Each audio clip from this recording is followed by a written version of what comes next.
not confidential. Yes, I have picked those up from another presentation that we did. It's fine. Anything in there, recognise, and I will tell you when we come to it, that it is subject to government approval. So, yeah, I should have taken that off. I apologise for that. Yep. First of all, I think that our staff and your staff work well together at the coalface. So really, I think the relationship, even since I've been down here and I've been sort of in a locum position for the last probably 3 months, working for ES in a variety of different roles. I am here today as Acting General Manager of Integrated Catchment Management. Lucy is at the moment sick. I think you've probably met Lucy before. And then when Lucy comes back on deck, I'll move into the Operations Delivery Manager acting until we get someone to fill that role. But again, we've had a number of conversations with your staff, and really it's a pretty open dialogue.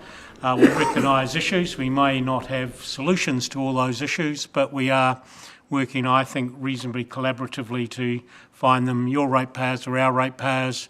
We've got a common interest around infrastructure, and so we're looking for that kind of thing. So to give you a quick idea, we're into, you may or may not remember, we had a shovel-ready project that came out through COVID. It was trying to organise local employment, basically, and keep the economy going. And so we were very successful in that. We got 13.2 million, of 40% of it us, MB paying the rest of it. The tranche one we've also had approved, which was a 6 million. There was 5 million in 500,000 in Te Anau, 500,000 for Otautau, and 5 million for the Ariti. And then we are actually at the moment, we've put an application for what we call tranche 2, which is a bit confusing because it is the third lot of work, if you can understand that. And that's what we are waiting for, an announcement. And we were hoping it would have come in July so that we'd be able to talk to you here with some certainty. But we've been told it's mid-August, and by my calculation it is mid-August, but I'm not sure. It might be late August, who knows. And I'll talk about a couple of the projects that are in there. Just quickly going back to the post-COVID one, I will give you a brief rundown, but I'm pretty sure you know the Waihopai stop banks were in there, and same with the Steed Street pump station. So just a quick rundown on that. And then there's future funding. They've just announced that they're looking for opportunities around tranche 3, and possibly that might be the confidential area because that hasn't even gone up to our council yet. But we are putting together a list of potential projects, put it through executive, and we'll put it through basically the council, depending on what comes out of executive. But again, there may be things that you think are high priority around that flood resilience area. It is an opportunity. I would say make hay while the sun shines. The government has actually put in quite a bit of money because of the natural disasters that we've had, Gabrielle, Tasman. We won't talk about Kansas and places like that, but around the world we are getting a similar sort of pattern of weather. So if you have a look here is broken down. You can see the ones that interest you. The Waihopai Flood Bank upgrade's been completed. The Steed Street pump station has been completed as well. That was in the shovel ready program. In the second projects, we have completed the Aparima work, and we are almost completed the Te Anau work. It got delayed because we were removing vegetation and then burning it, and you had a very dry season at the end of last season. So in actual fact, we are still working on that. The Ariti catchment is about to proceed. You can see there its completed date is end of June 2027. So we are doing some work. Now, I'm not going into those with you in detail, but absolutely happy to provide details. They are things that are happening within SDC area, but basically, obviously, the bottom of the Ariti does flow into your patch, and so you may be interested, you may not be, but I aren't intending to go into them to any detail. The next one is the Matara flood resistance, and we've got the Ariti and Invercargill floodplain in there, and I'll separate those two out. There is further work in the upper Ariti catchment, but the bit that will interest you is the floodplain, and that's really around the Otapuni, the lower Otapuni. I see it was briefed in as part of the Waihopai, but basically money didn't allow us to do that, and so we do have a little bit of a weak spot, a lower service delivery, which we'll talk about, and we are proposing of that 6.85 million you can see up there, 2.85 will go into the lower Otapuni. And it's a reasonably small job, but a complex job because of ownership, because of other use down there, and I'll go into that a little bit more in detail. This you won't be able to read, and I can't read, and I haven't got myself a printed out, but it was just showing you a bit of the cash flow. If you have a look in detail when you do get this, the Otapuni is spread over 2 financial years, so we're intending to do pretty much the investigatory work, the getting landowner ownership. It's a complex little bit. Some of it's owned by you, some of it's owned by us, some of it's owned actually by Kiwi Rail, and then there's some private land in there as well. So it's reasonably complex. We also don't have the space to build a conventional stop bank. So in actual fact, we're going to have to look, we need to build about 500 millimetres onto the current protection that we're getting. So a 500 millimetre wall actually raises some safety issues with your cyclists and things coming along there. So we probably need to build a 500 millimetre wall and a appropriate barrier on top to stop people hitting the wall and cartwheeling into the Otapuni stream there. So there's a bit of engineering to be done to just make sure we're doing the right thing. We've got to do a bit of geotechnical down there too, just to make sure that we just don't build a wall and then it gets piped underneath it, and so proves useless for everyone. So there's a bit of work to be done on that. It might sound, when you have a look at the picture, a lot, 2.85 million, but it's actually a reasonably complex little area. I didn't mention, but we do have a hail site down there as well, so there is some issues around land contamination.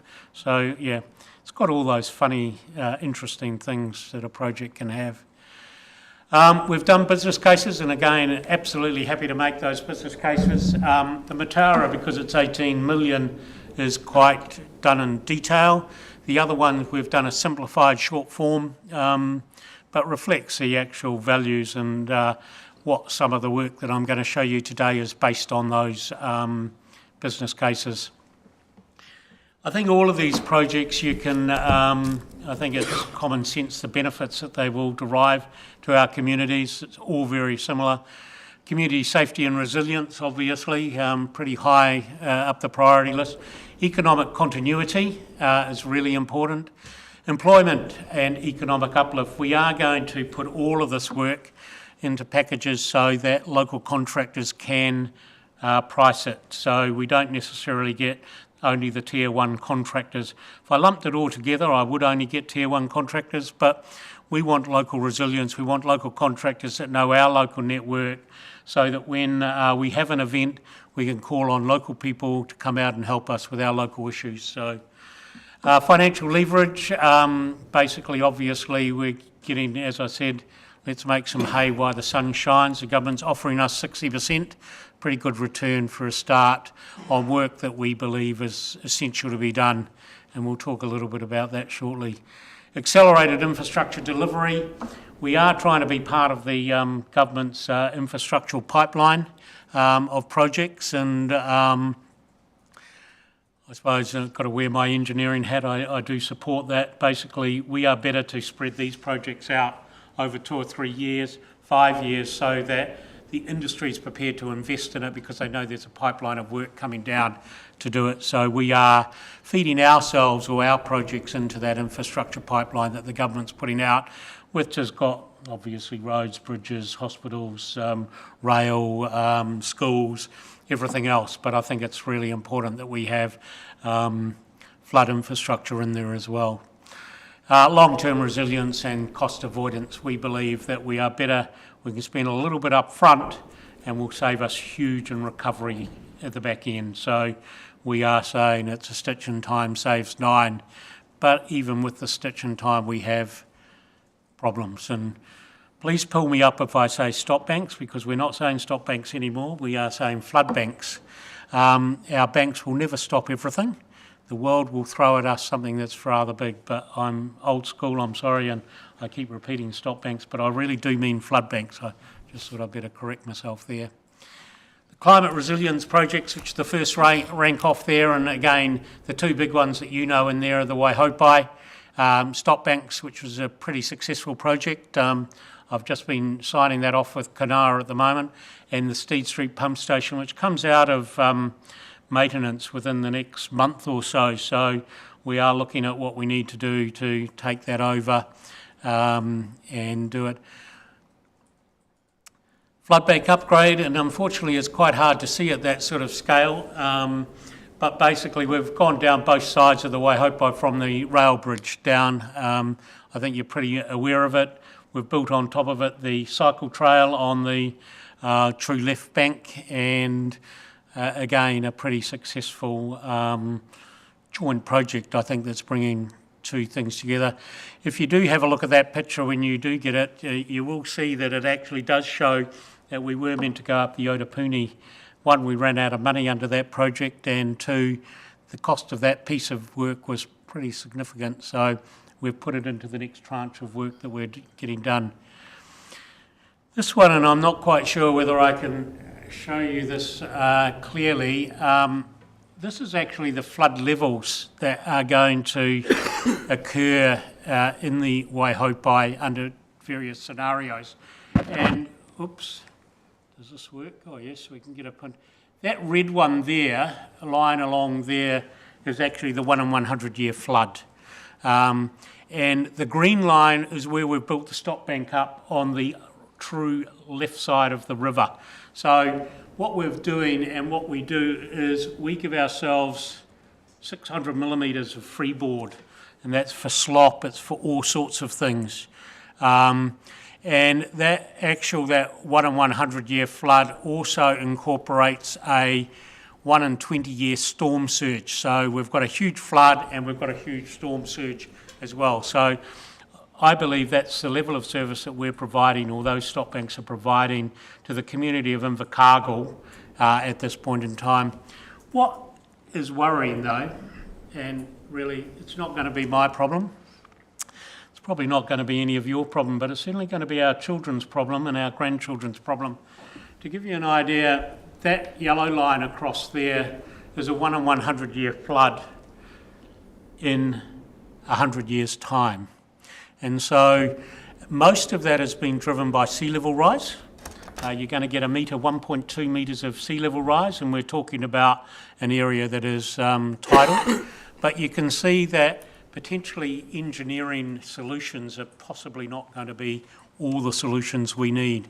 So we as a community, particularly when you think some of the investment we're putting in has got a 50 to 80, 100 year life, but some of it will not meet it. Sitting underneath that green line, in actual fact, is a 1 in 1 year flood. A 1 in 1 year flood in 100 years' time. So our stock banks will protect an annual flood in 100 years' time, not a 1 in 100 year flood. So we've got a bit of work to do, and I think we've got a bit of work to make sure that we don't actually put all that burden onto our future generations. So I just thought that was an interesting little graph to put up there, and it's one that Kanoa asked for, so they've got it, so everyone knows there. But again, we're on a journey. We're not on a, we haven't reached a destination. We'll never reach that destination. This just gives you a few of the photos. I think you're pretty familiar with them. I did have some pre-construction photos, but I didn't bring them there. It is quite impressive actually how well we have improved that. So it gives you a bit of an idea of some of the work, but again, I think anyone that's been around is reasonably familiar. Steed Street Pump Station, again, another one. Just on the left-hand side there is the photo of previous. I'm sorry, I don't know the date of that photo, but obviously we've got the tide and coming over, the waves coming over. So it was a good combined, I think, between ourselves and you. You did all the stock banking on the, or the sheet piling on the estuary side of it. We did the pump station. Together, I think it's been a pretty successful project. We are working through our ways about long-term maintenance and operation of the pump station, but again, we believe we're doing it.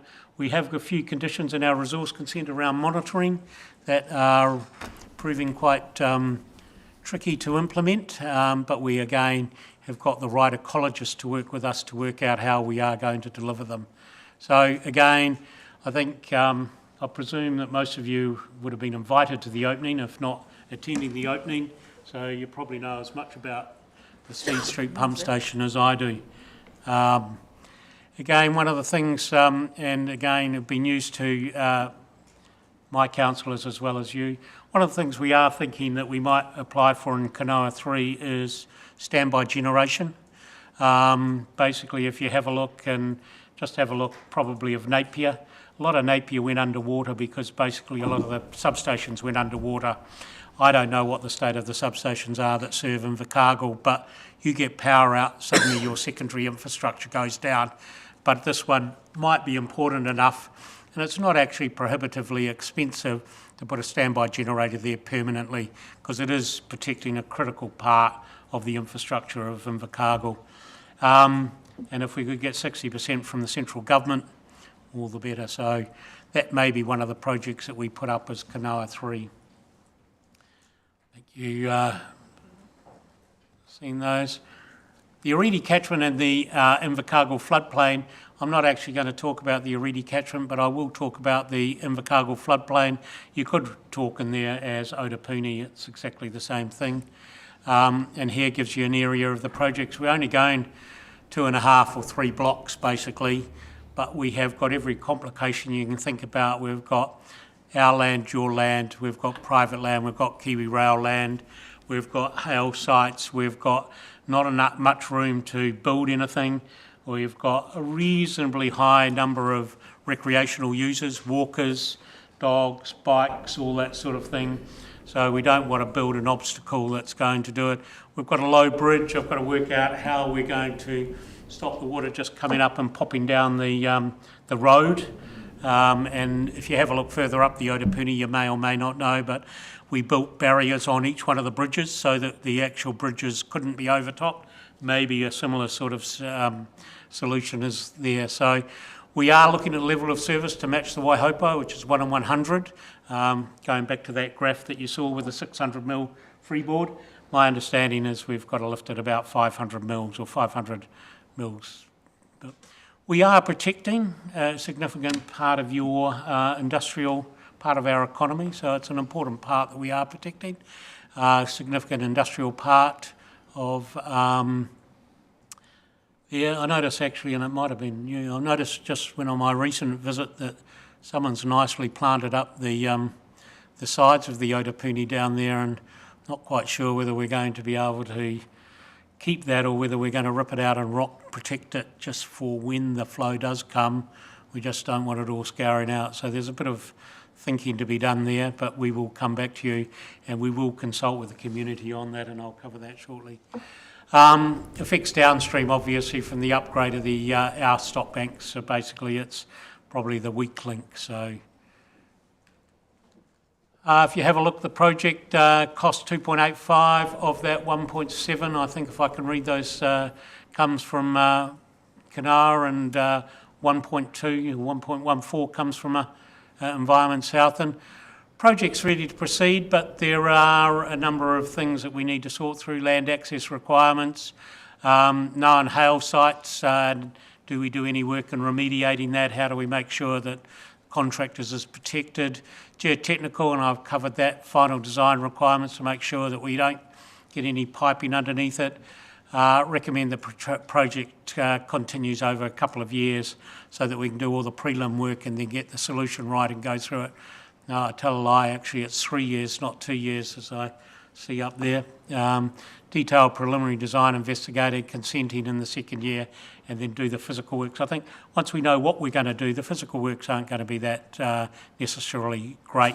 We'll want to do it in the summer, obviously, but that. So, yeah, I think an exciting project, not one that's quite that easy. There were prelim plans done by WSP Opus in 2022.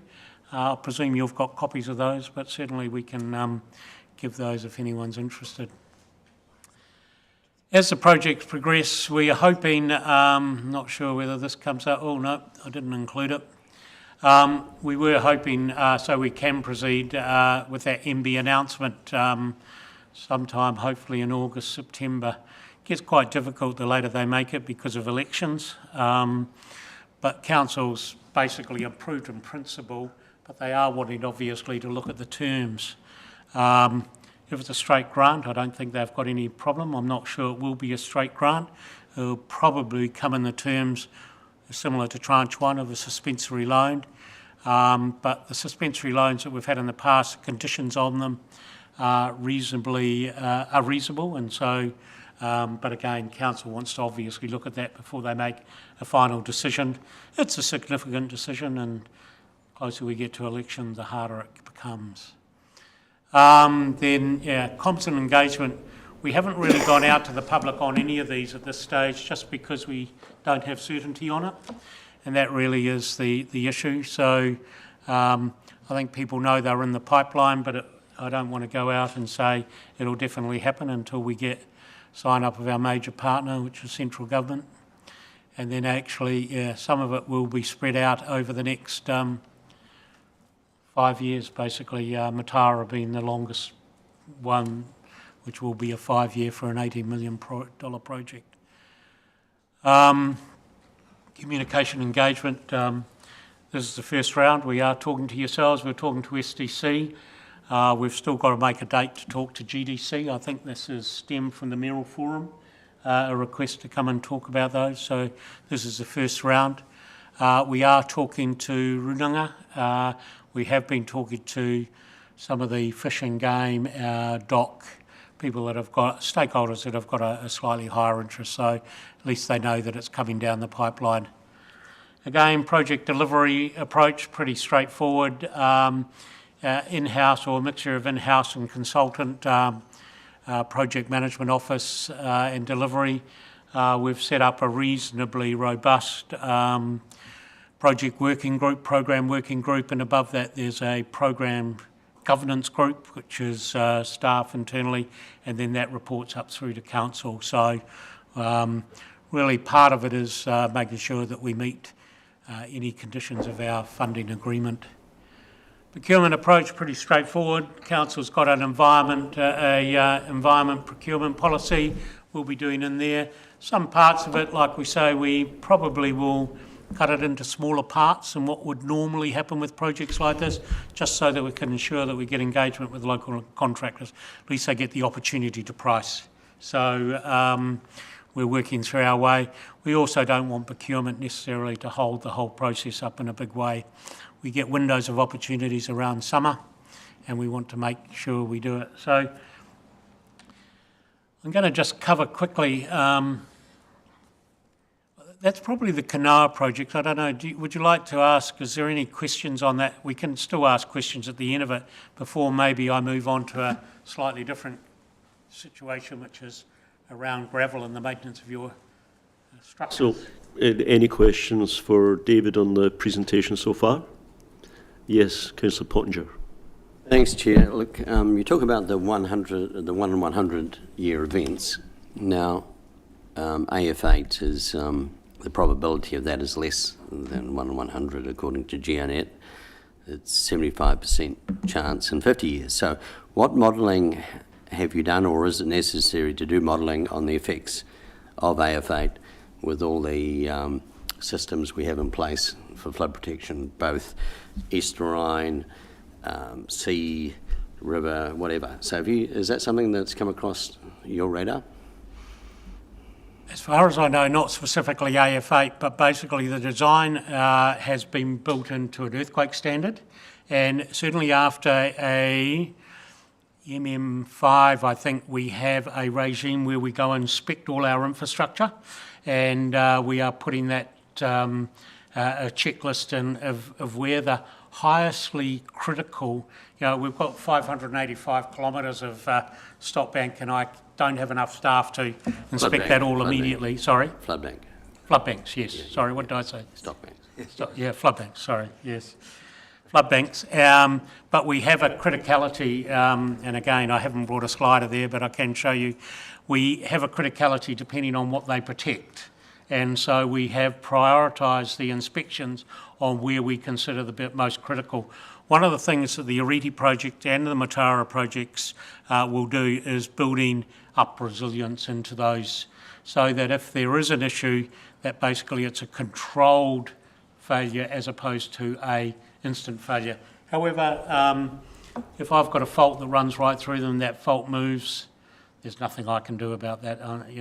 We don't have the ability or the money to actually build a fault free. So we do have an inspection regime straight after earthquake.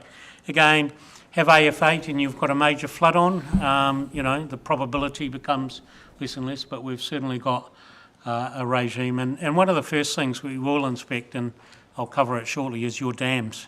If they failed under a thing, that would have quite significant impact. Yeah, I guess the reason for the modelling question is that would you design a system that purposefully sacrificed a certain area to save the greater good? You'd have a certain area would fail to allow the water to get rid of. I mean, obviously you can't protect everything, and I just wondered if that type of modelling had been done. I think the modelling that was done after 84, and there's a sacrifice area you probably know below in Vicargo, land that we've brought for that purpose. Most of the modelling for the AFA8 we appear to get off reasonably lightly, unless it was in the Pesica trench and you had a tsunami. But the modelling, parts of Riverland would get wet, parts of Invercargill would get wet. It looks like it didn't go quite as far as TY, but that would, if the AF8 was below us, we've probably got more risk. That's okay. No. If you guys are aware of it, that's fine. Councillor Stewart? Yeah, I'm just struggling a wee bit with this additional 500 mil. It's going to go on the flood banks. Puny. Is it because of climate change or what's Sorry, say that again? Just struggling with the 500 mil that you're going to put on top of the flood banks. Not on top of the flood banks, it's the protection around, on average, is what we need to add on the Otapuni stream. Is that because of climate change issues? That's because it doesn't meet the level of service. If you go down there, you'll see that the stop banks are actually higher than the Otapuni side streams. And basically, in some parts, they're 500 mils lower. I can show you the survey of it. So we've surveyed the ground, and that's part of the WSP report that was done. They've surveyed that. We brought the stop banks up to that level. The level of the Otapuni's up and down like this. On average, I'm not sure, I think actually maximum is about 585. I think they say I've got to raise those. So it brings it to the same level of protection as you've got for the Waihopai. So is it 500 mil or is it half a metre? Is it half? Yeah, I was assuming it's half a metre. Have I got that wrong or not? Yeah. It is half 500 mils is half a metre. Yeah, it is. Yeah. Right. Yeah. Yep. Okay, last question. I won't build a wall 500 metres. You're on a bike and you hit a wall at 500 millimetres high, you're going to go over the top of it. And so there's some safety things that we have to do. People in mobility scooters and things like that, because there is, well, particularly down that bottom part, cycles go up there quite a lot, and so do people walking. So we've got a bit of work to be done on there. Councillor Soper. Thanks, Mr Chair. David, can you give us a bit more detail on the Hale site? On the Hale site. No, I probably can't. I've got a report on it, but I'm sorry, it's kind of detail that is in the design room rather than in my room. I know there's a Hale site. We need to do some investigation about it. I presume it's industrial, but I don't know whether it stems from Kiwi Rail or whether it stems from, could stem from a wide range of industrial uses. So I can provide that. We can find that information out for you. It is registered on your district plan and it's registered on our, not sure what our equivalent land and water plan. So yeah, but it is one of the investigatory works that we'll have to explore exactly the extent and can we work safely doing what we want to do, or is it a bigger issue than that? Thank you. It'd be good to see the extra detail. Thanks. Okay, so last two questions. Councillor Crackett first and then Reverend Cook. Mine was just more of a curious query, really. When the 84 floods occurred, it was my understanding that there was quite a lot of slash that came down that caused a considerable amount of the flooding. Things like the Niagara sawmill, there was a bunch of logs that came down and added to that. When you're investigating and having a look at flood protection effectively, do you inspect what is around the area that could contribute to Yes, it's an interesting one because we're also doing a bit of work around slow the flow, and we can talk about that if we wish to. Again, I haven't brought it to this presentation, but we remove quite a lot of old willow trees, which in actual fact are light. But when we remove them, we leave the roots there so that it actually keeps the stability. But what happens quite often is those, as they get older, the insides rot and they fall. So our team does replace or remove quite a number of those trees that we think are risk, but we won't in any shape or form get them all. If you read the plans, people that build structures across rivers also have a responsibility of keeping them free of debris. And again, it's not part of Rule 66, I'm not going to cover it, but it is part of Rule 55A, and so they have to keep that clear of debris. So we will try and remove things that my team believe are likely to cause a problem. However, there's no way we'll get them all. I think, I didn't really appreciate until I came back here just how big the Waihopai catchment is, going pretty much all the way to Edendale, or the top of the Edendale Hill there. So, you've got a huge area in behind the Waihopai. It's an interesting one, and we do quite a lot of work in all sorts of parts of the catchment, but again, just needs one bank collapse and suddenly you've got a myriad of trees coming down, so yeah. Okay, so last question, Reverend Cook. Kia ora. In some respects, Councillor Crackett has already asked part of what my question is, because vivid memories of 1984, and particularly the damage that was done by mobile timber that affected our locks and dams. But it's the dams that I want to, because you've alluded to them, but is that only on the Waihopai, or is there something else that affects the city that we need to be aware of that you haven't specifically highlighted today? Because I know about the one on the Waihopai, obviously, but when you're referring to dams, what else are you referring to? Yeah, I've got a brief slide or a couple of slides on that I'll come to in a minute, but there are three really. You've got the Otapuni one, you've got the Kingswell one, and you've got the Waihopai. The Waihopai is the largest. I think it carries 1.8 million cubic metres of water. It's pretty significant. The other ones are about 800 and 700 respectively, I think. Don't quote me on those figures, but they are still pretty significant. And so maybe I'll talk about those when the slide comes up and then maybe see if there's any further questions. Is that all right? Okay, thank you. David, you can carry on with your presentation. Basically, the maintenance of structure has been a little bit of a contentious issue with some of the councils. We did put out a letter that we thought was reasonably self-explanatory, but basically really what I want to do is just emphasise the maintenance of any structure, and that structure might be, from your regard, it may be a stormwater outlet, it may be a bridge. Queen's Drive is a classic example. You can maintain that as of right, you don't need a resource consent. So under section 66 specifically does that, and that can incorporate, providing it was lawfully constructed, and there's not many that wouldn't be, but you can do bed disturbance and the minimum necessary to undertake the activity and return to as near as practical to the original channel. So basically, I know we're having a few discussions around Queen's Drive, and I think that's the one that we have. Well, as of right, you can go in there and clear the gravel either side so you can maintain the waterway for that structure. And so, by doing that, it does minimise the amount of debris that's likely to build up on that bridge. So, from a safety point of view of the safety of your structure, it's good practice to regularly do it. You've got a number of floodgates up and down the river that sometimes get embedded in gravel, and again, you've got the right just to do that as part of your day-to-day. You can't do any more than just maintain them, so I'm not saying, hey, Queen's Drive, and so we might as well go right down to the rail bridge. I think that's stretching the maintenance a little far, but you can certainly maintain that.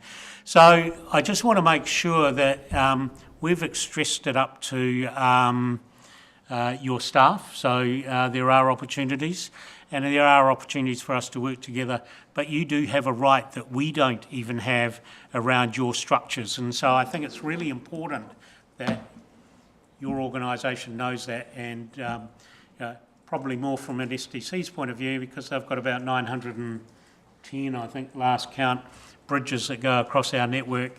I don't know how many you've got, but certainly not the same number. But you will have a number of culverts, you'll have a number of flood protection gates, etc., etc. So I just really wanted to make sure that you knew that. And just a little bit of elaboration, there are conditions.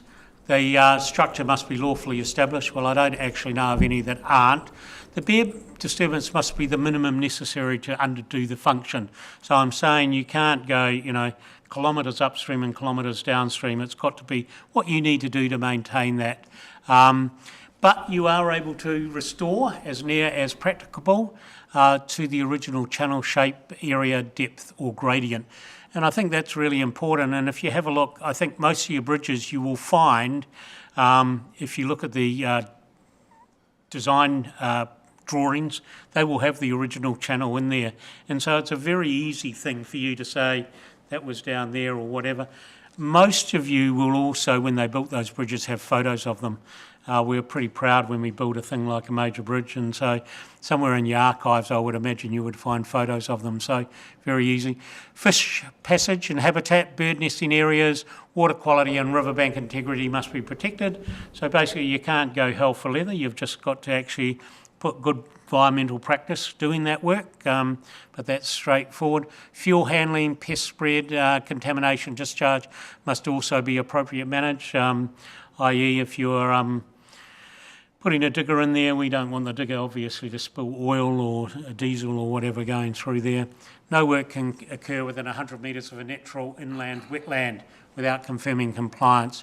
If you've got any doubt, we just recommend come and talk to our compliance people, but you have got the ability to do all that work. So I just want to make that clear. Under Rule 66, gives a owner of a structure, whether it be public or private, quite a lot of work to, quite a lot of freedom to do work that's necessary, and that covers bridges, it covers stormwater pipes, it covers power lines, it covers, fibre, covers all those utility services, any structures that goes across. Hello? What's happened to my damn slides? Oh no, oh no. Mr. Chairman, could I just reiterate what Dave has just said? He's made it extremely clear on this point on Rule 66, and there's a reason for that, is that we do talk about this and some people don't wish to believe us for some reason, but we can't be any more clear on this than we are.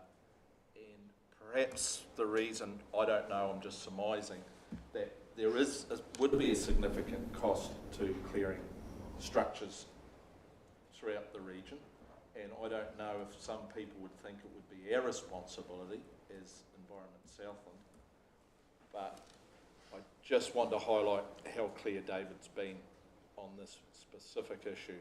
There still seems to be some lingering confusion, and we're just trying to use our words so economically just to clear this up, that it is the responsibility of the owners of those. So before we move on then, are there any questions on that matter? Yes, Councillor Crockett.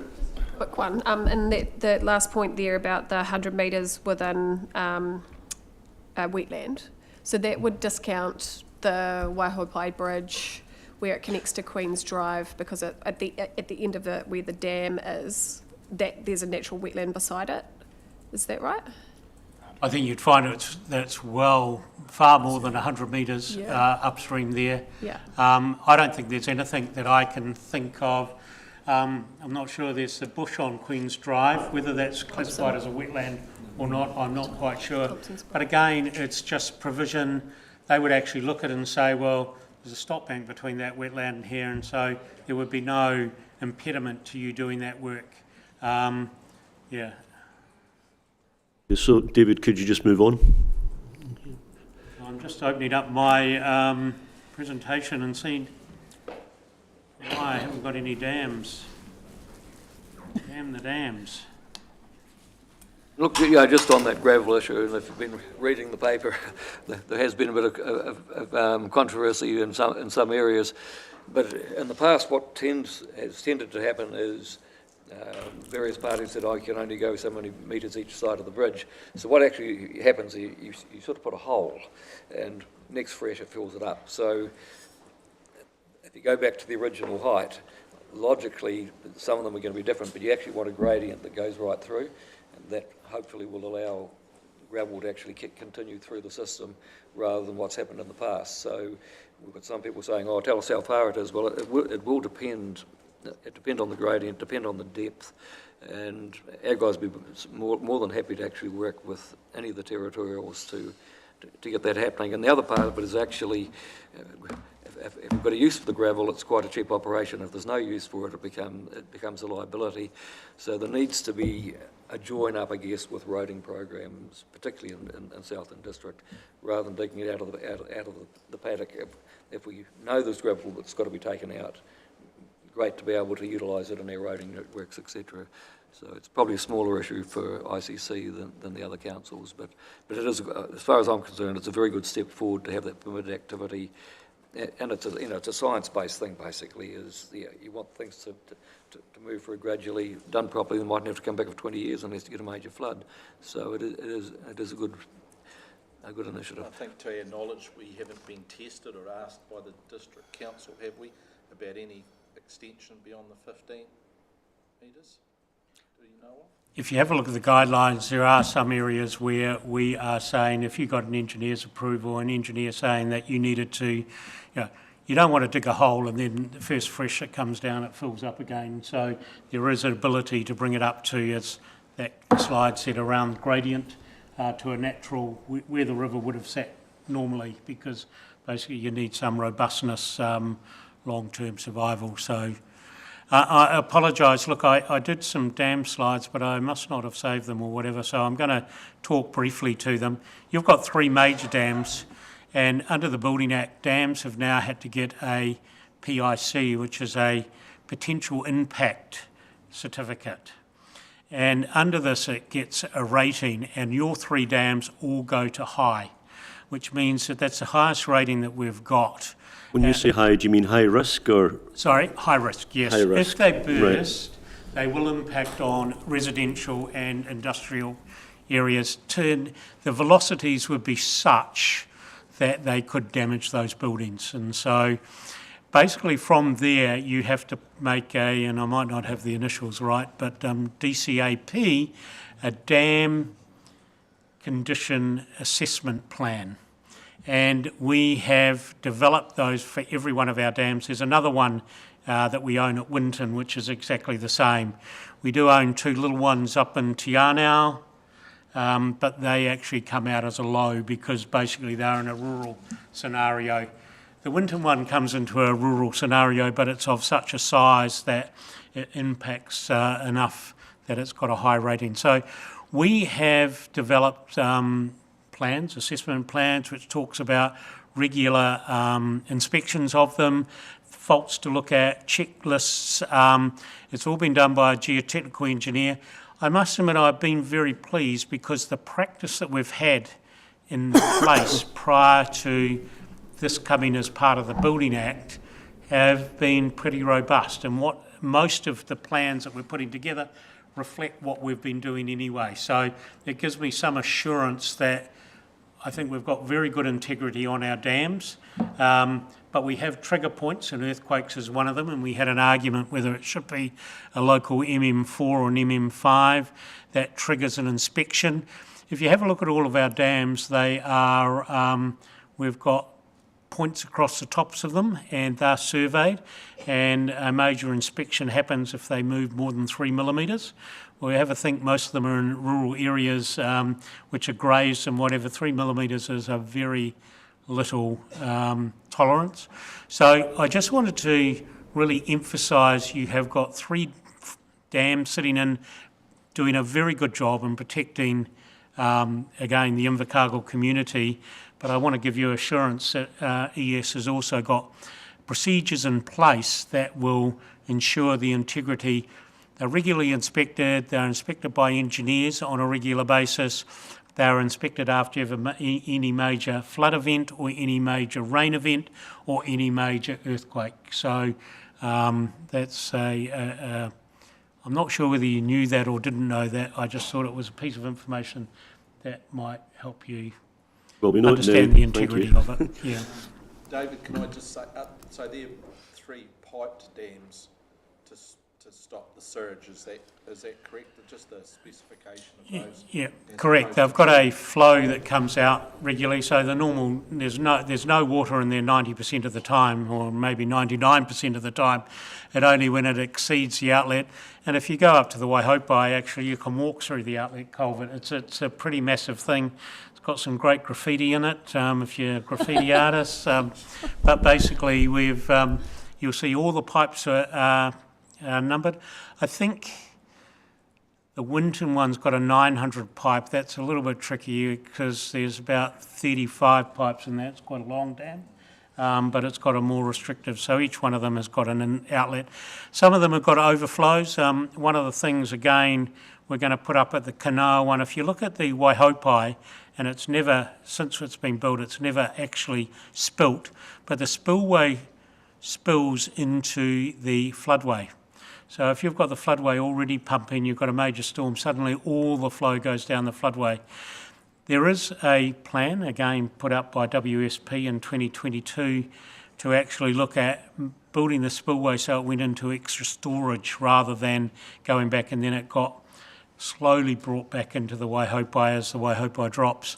That may be a project that we might suggest as a Kanoa 3 project. It involves a little bit of land purchase and then some engineering. Unfortunately, Kanoa won't fund land purchase, but I do believe it might be a very worthwhile. It's actually belts and braces potentially. As I say, since '84, the spillway, as far as I know, has never been operative. But if it did become operative, it would mean the Waihopai River would take the full flow. So I think it's something that could be simply done, not at a lot of cost, that might be worthwhile investing in. David, I think is that the last of your slides? It is, I think we probably do have to wrap up. I do have one question. One of the things which the Regional Climate Change Group discussed was how do we prioritise projects? Because looking forward, even decades, there are probably far more projects than we're going to have the resources to do as quickly as we would like. So that begs the question then, how do we prioritise them? We talked in that group about basically risk analysis. It's about probability and consequences for the region as a whole, rather than have the various councils arguing with each other about who should get the project first. It should be as a consequence of a risk analysis and where the greatest risk lies. Are you satisfied that we are doing projects on the basis of that kind of risk analysis? I mean, or has it been done on the basis of a sort of competition between districts for who gets the money? I think it is very much on risk, particularly to human health and property. Rural flood banks are at a lower level, but that prioritisation is very much at the forefront. So we know the rail bridge, the bridges at Gore, if there's not some work done there, a lot of Gore could get wet, and that could be, if it happened quickly, that could threaten life. So those are sort of the priorities there with, and of course, once you've started, like the stuff in Invercargill, if you don't bring everything else up to match it, you've got a weak point, and that's why this other work is being prioritised. But David, you might like to add to that? The council's just strengthened the asset management sort of systems within council, and so we have good criticality data, we have good condition data, and we are generating what's the consequence of a failure in that certain network. And basically, while Invercargill and Gore scores highly, you have a major break on the Ariti, and even if it doesn't go into that urban area, we are protecting $400 or $500 million worth of assets, and so the consequence of a failure in some of those is quite high. So there's a matrix, or we're trying to generate a matrix that would balance that. But look, human life is obviously top of the heap. So basically, if it's going to go into an urban area, that's going to be far more significant. It'll come up on that criticality rating far higher than if I'm going to lose a whole pile of dairy land, even if it takes 5 years for that dairy land to come back into production. Okay, so look, if you're finished, then thank you very much for coming along. I mean, I think that's been great, and no doubt, whether it's every year or whatever, but periodically you'll come and, keep us updated on, how this work is going. I mean, it's critical work for us. We don't want to hear about it for the first time when something happens and we've got consequences that, we should have predicted. So we need to know about it. So thanks very much for coming, and particularly when 4 of you came, that was very helpful. So thank you. Thanks for the opportunity.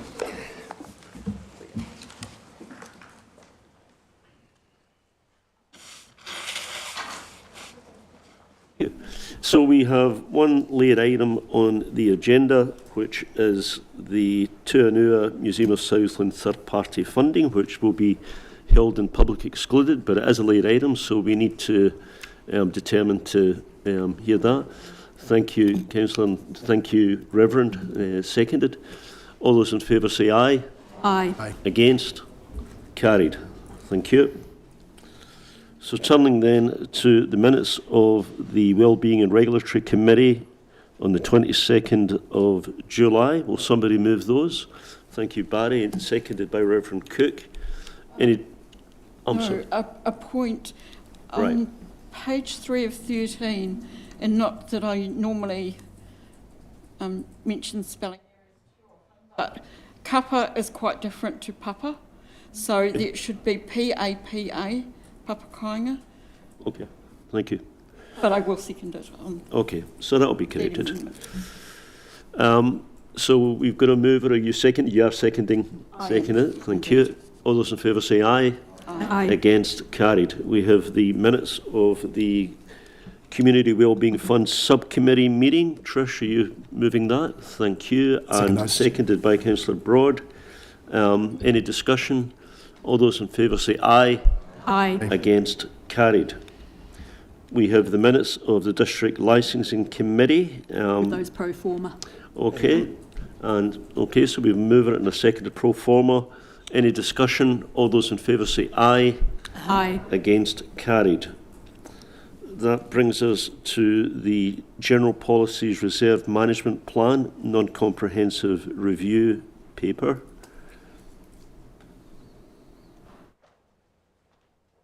And we have, Cassie, you're going to speak to this in the first instance? Okay, thank you. So go ahead. Thank you, Chair. So taking the report as read, and I just have a few key points to raise. The Council previously authorised the review. Cassie, a little bit closer with the microphone. Too close? There we go. No, closer. We're closer. Oh, Yeah. it's as far as it goes. Oh, right. You might have to come. Testing, testing. Is this good? Okay. Oh my goodness. Okay. Council previously authorised the review of the Sportsfields Reserves Omnibus Reserve Management Plan. During the review, it was found that there were a duplication of policies with the General Policies Reserve Management Plan.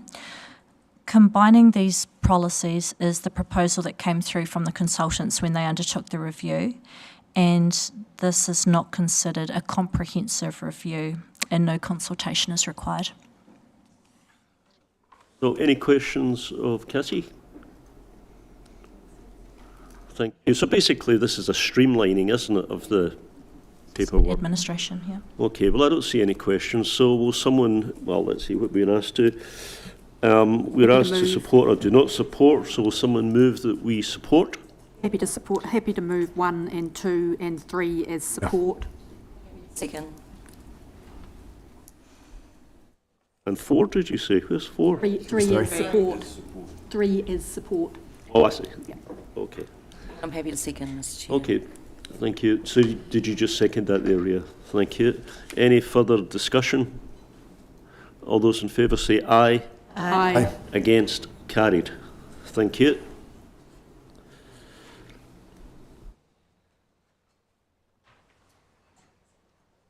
Takes us to the dog control annual report. Eileen. I'll take the report as being read. Some key points to note would be complaints have, in this year that's just finished, have trended lower than the previous year, with the only exception being barking complaints, of which there were 89 more barking complaints in the year just finished than the previous year. We continue to notice a trend of non-compliance at similar levels for annual registration.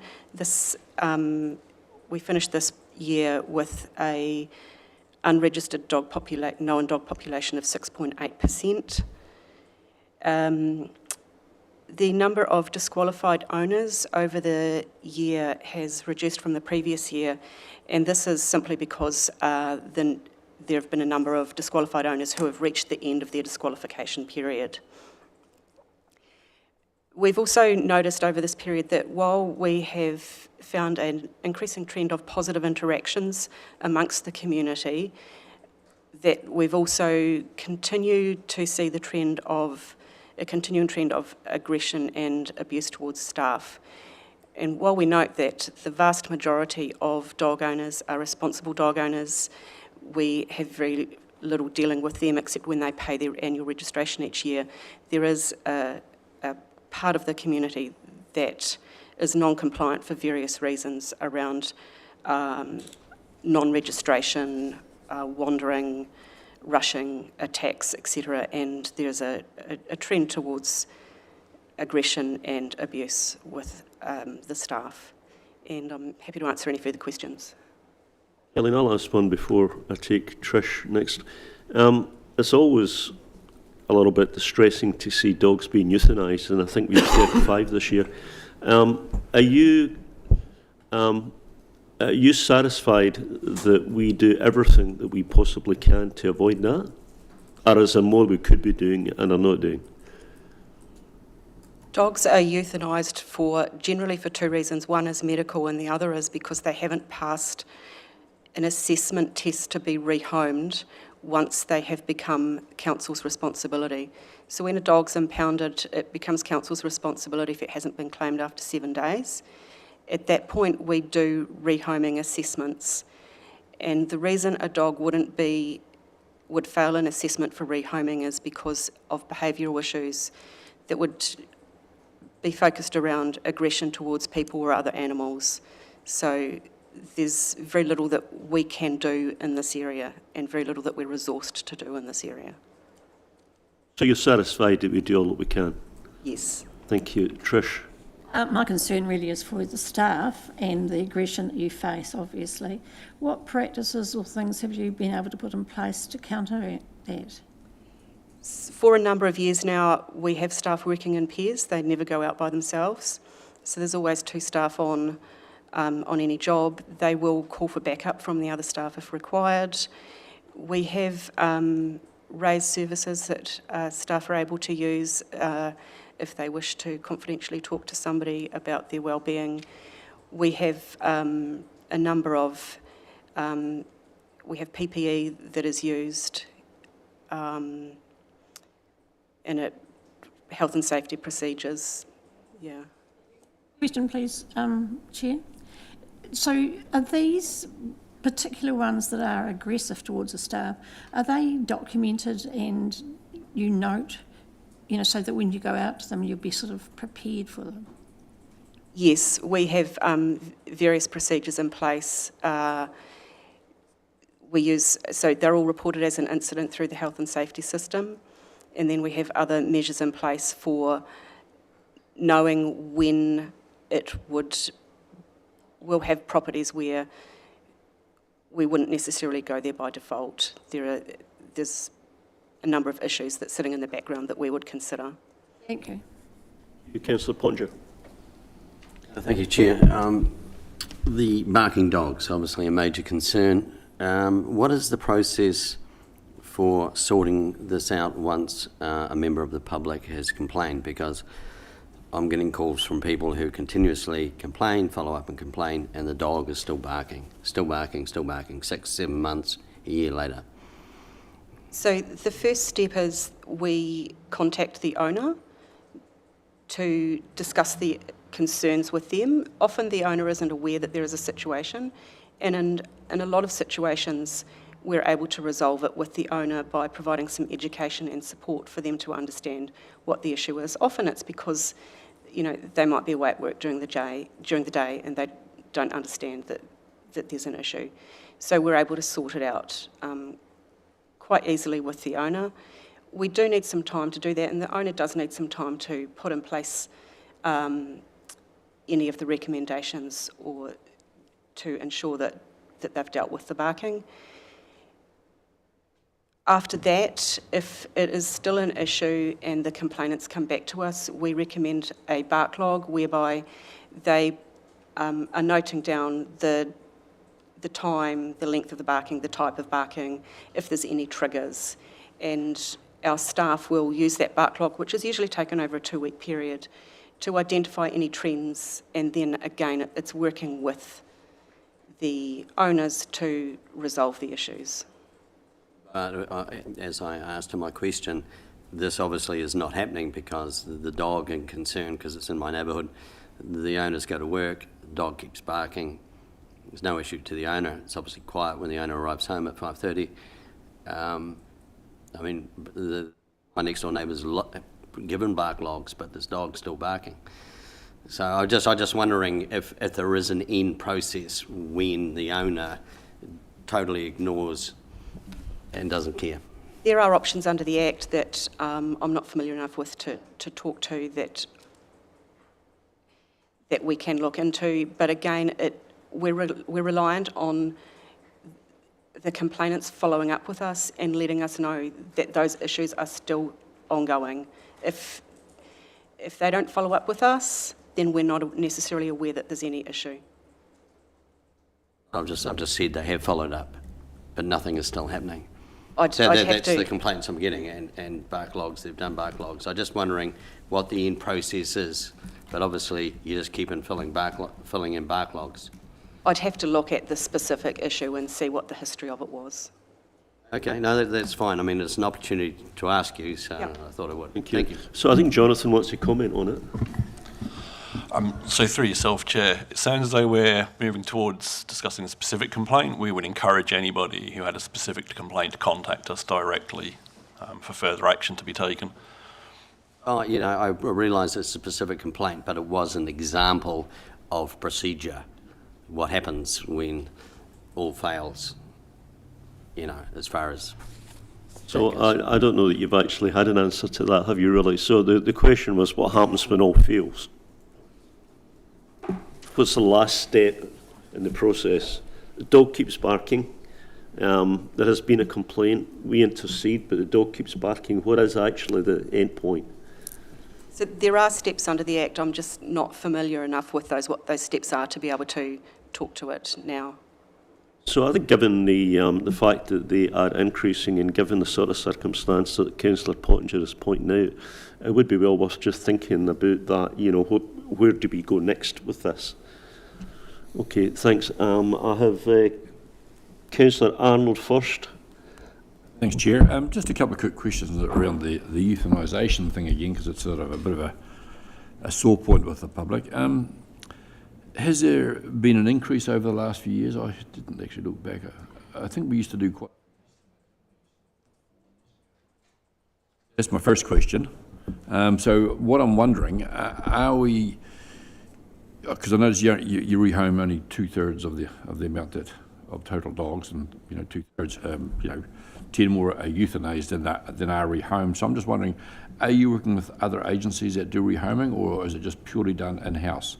And when you do the assessment, another part of that question is it just one person that makes the assessment, or is it a trained group of people, or... So there's two questions there, really.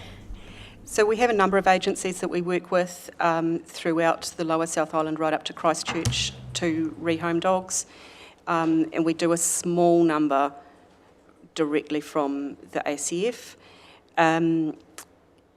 Assessments are done by the animal control officers and also by the team leader. Anything has to be signed off by the team leader.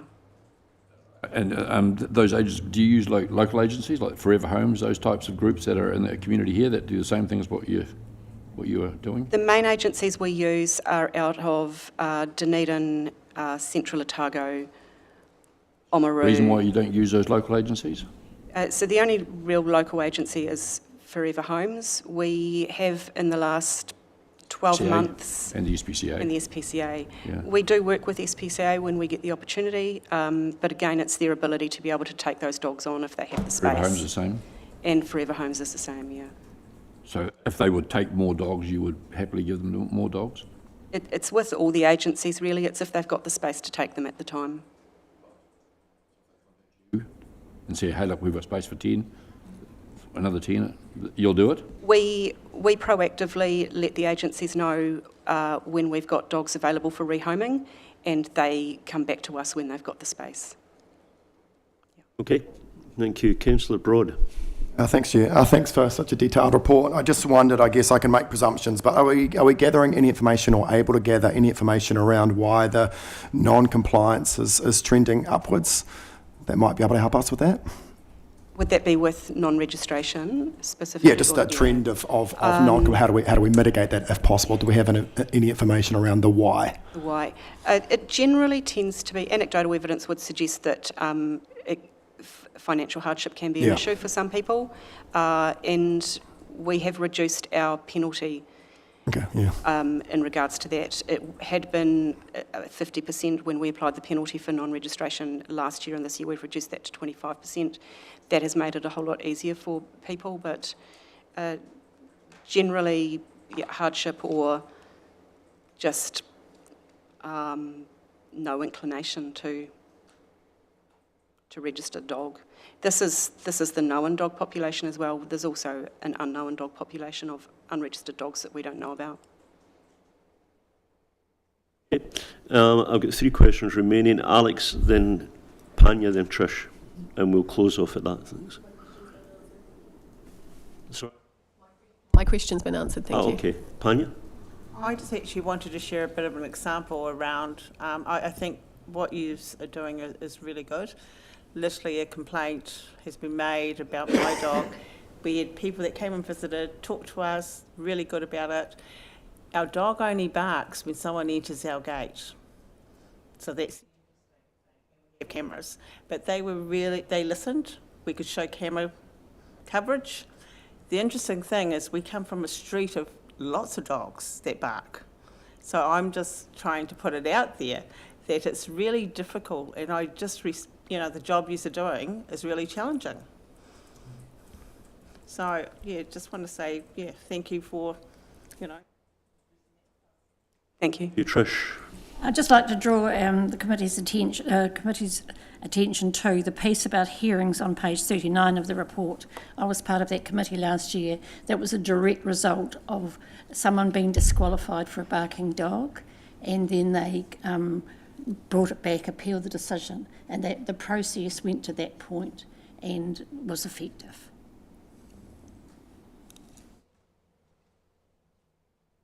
Okay.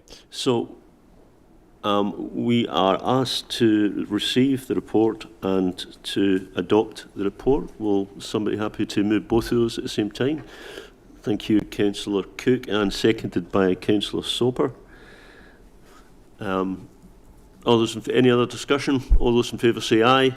Aye. Aye. Against? Carried.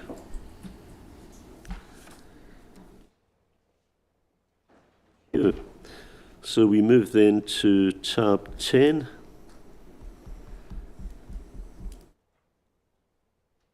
Which is the Resource Management Act Reform Update. And we are joined on live stream by Lisa Thorne. Welcome, Lisa. Kia ora. Thank you. And I think the floor is yours. Thanks. Can everybody hear me all right, firstly? I think you can speak up a little bit, Lisa. Great. Okay. I'll turn my mic up at my end too. So the report that you have in front of you is essentially the second update to a two-part update that we've provided. The last update was to the July committee, and it's just the housing component of the current consultation package that central government is seeking feedback on. So this update relates specifically to the housing package called Going for Housing Growth. What it does is it sets out what some of the implications are for Invercargill City Council over the next 24 months and some of the associated recommended next steps with that. So in terms of background, as I said, we presented the previous update last month. The reform package intends to replace the Resource Management Act with a new set of two acts, along with some preliminary changes in the interim to essentially combat some of the barriers to development. So those reform phases, I stepped through them at the last meeting, but at the last committee, but we're in phase 2 of 3. So phase 2 are the changes to the existing Resource Management Act, some of the national direction, and then doing some preliminary consultation on what is coming in phase 3. So Going for Housing Growth, that will now primarily be delivered through phase 3, which is the reform with the proposed bills that will be coming out later this year. So consultation on the Going for Housing Growth package. Going for Housing Growth has 3 different parts to it. The first part, which is the consultation period that's open at the moment, that relates to freeing up urban development land and removing planning barriers. So that's called Pillar 1. Supported by that and what the government will be consulting on further down the track in a few months' time is Pillars 2 and 3. So Pillars 2 and 3 relate to improving infrastructure funding and financing to support urban growth and providing incentives for communities and councils to support growth. So there's a number of different proposals that fit within that. We do have some information on what's in the pipeline there, but there will be a specific consultation package that councils can feed into at that stage. So at this stage with Pillar 1, freeing up land for the development and removing unnecessary planning barriers, the government has released a fairly extensive consultation package. I think it contains a 40-page report that has some specific proposals around where they see the future reforms heading later in the year, and then asks a series of specific questions against those topics to inform the proposed bill and changes to the National Policy Statement for Urban Development. So I'm on page 2 of the report. What that does is it essentially kind of chunks up some key themes that government is seeking feedback on. So some of those key themes relate to spatial planning, and the role that spatial planning is likely to play under the two new acts. So what that means for Invercargill is that regions will have spatial plans where there's flexibility for local authorities within each region to focus on specific parts of their district. So Southland District Council is currently underway with a spatial planning program. There is an opportunity for Invercargill City to also commence some form of spatial planning process leading up to the acts being in force in 2027, and this could address cross-boundary district council alignment and could then feed into that future framework that's likely to be in place early 2027. So in terms of some of the questions around that, government sought feedback on council's views on spatial planning. Our recommendation is feedback could be provided to request that the opportunities to continue with spatial planning continue, and essentially that gives councils scope to start to plan ahead for when the new acts come into force. You might remember too, the acts that were previously repealed about a year ago also included a spatial planning component. So that's work that can essentially be undertaken now or in the future to inform that future framework. Housing growth targets is something else that the government sought specific feedback on. That doesn't really relate to Invercargill City Council. Invercargill City's a Tier 3 authority, so that's really only something that the likes of Auckland Council, Christchurch, and some of the smaller cities, Queenstown, etc., need to worry about. There are some proposals around how councils can improve being responsive to unanticipated and out-of-sequence growth.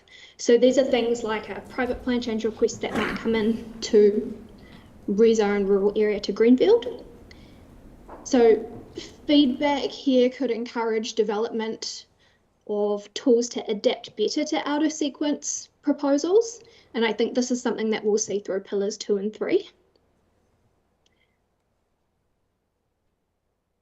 One of the other key areas that feedback is sought is prohibiting rural-urban boundary lines in district plans. Now, in Invercargill City Council, you don't have what we call hard lines in terms of rural-urban boundaries in your plan, but there are soft lines in terms of areas where infrastructure is serviced and where it isn't. So some general feedback could be provided around essentially that preventing those hard lines isn't opposed, but that there are appropriate tools to respond to out-of-sequence growth if that occurs. A number of questions in the consultation package also related to strengthening the National Policy Statement for Urban Development. That has a lot of monitoring and reporting requirements currently for how councils need to track growth. A lot of that doesn't apply to Invercargill City Council as a Tier 3 authority.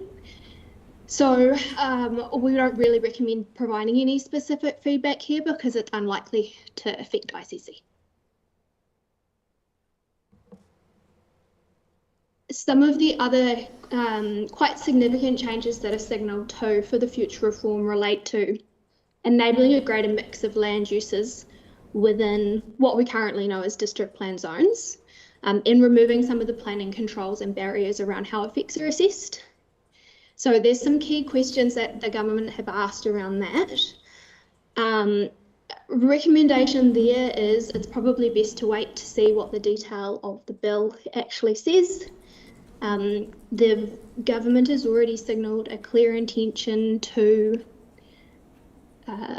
transition to a system that manages externalities, so in other words, effects on others, and not so much effects within a site or within a proposed development.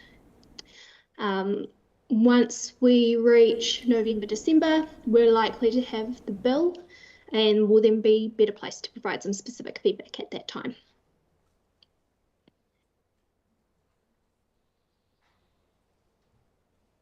And then I think the only other key area where we recommend providing some feedback to government as well is on their questions around whether councils should be required to continue implementing the NPSUD now.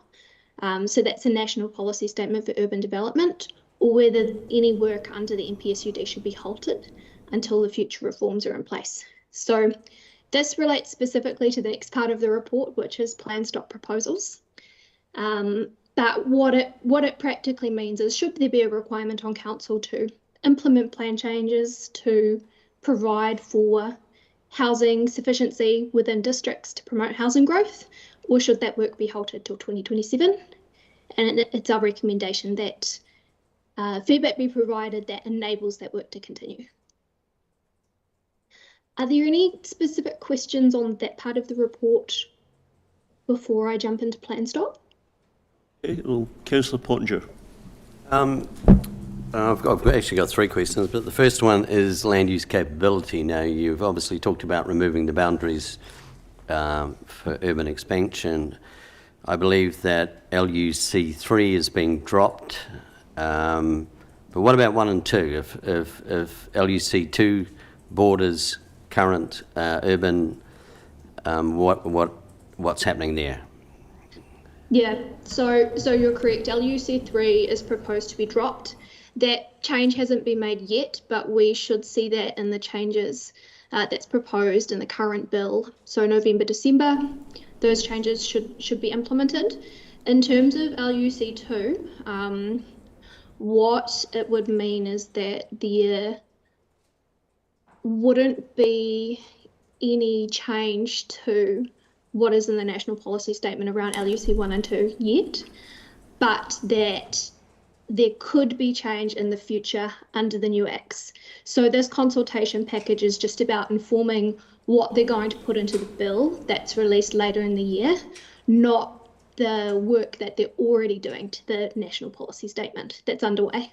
Okay, my second question was regarding allowance for commercial land. Now, this is, that creates jobs, businesses, and we're not talking shops, retail shops, we're talking the secondary sort of anything from manufacturing to heavier industry.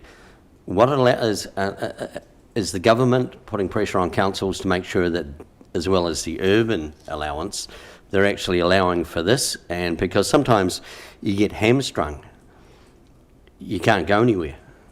Yeah, so the NPSUD currently requires all Tier 1, 2, 3 authorities, so that includes Invercargill City, to have sufficient development capacity over the next 30 years, not just for housing, but also for business land. So those are your commercial zones and your industrial zones. So some of that has to be what they call plan enabled in the plan now. But that longer term pipeline of where do you expand your zones for businesses to grow and for your city to grow, that currently that sits in what is called future development strategies or spatial plans. District plans are only required to, I think, for Tier 3 authorities, accommodate 3 years of growth and potentially up to 10 years of growth. What government is consulting on at the moment is for, at least for Tier 1s and 2s, so for the bigger cities, ensuring that district plans have 30 years of growth, but also that there's a 20% competitive margin built into that. So that wouldn't compel Invercargill City to essentially adopt the same standard, but it would certainly encourage ICC to. And my final question, thank you, is what allowances is being considered because of urban growth, and I've seen it in several cities around New Zealand and towns, is it happens at the demise of some core urban areas, and they drop off because everything's bright and shiny, and then you have a suburb that potentially dies. The corner shop closes, and then you have a problem. Yeah, us planners call that out of centre or out of commercial retail effects, when the prospering of one area is at detriment to town centres or other commercial areas. That's essentially where spatial planning comes in. That's why strategic planning about where you grow, how you grow, what is brought on board first, what do you prioritise, and what infrastructure do you need to support that, and how commercial and industrial growth and housing growth go hand in hand, how that's coordinated across the city and planned for a 30 to 50 year period. It's a difficult problem, and it's definitely an issue that you see, especially with out of sequence growth. So if you have a complex resource consent or a private plan change request that council's responding to, that's where those problems can occur. But that's where strategic planning and spatial planning is really important. So we should trust in our planners. Yeah, for the most part. I'd like to think so. Oh, that's fine. Thank you for that. But I think, planning for the long term and not the short term, though, is the key message there. If you're not looking ahead 10 to 30 years, sometimes even 50 years, that's where those issues come into play. So I've got Councillor Dermody and then Reverend Cook. Thanks, Chair. Just a couple of 3 points. The question on page 2, working with Southern District Council around the 30-year roadmap for the spatial plan. I think that's a good idea and we should be involved in that. And also I think providing feedback around the longer term planning. You've asked that question. I think we should do that as well. A question you say in I'm on page 3 now, and it's the second or the third actually row. You say there's 30 years of high growth development capacity within the urban boundary. So I've spoken to a couple of developers over the last few days and they challenge that quite hard. So I'm just interested as to where you got that information from. So that information comes from the housing capacity reports that were prepared by Rationale in 2023. So there were several. The first looked more broadly at Miruhiku Southland, and the second report looked specifically at Invercargill and what Invercargill's needs are.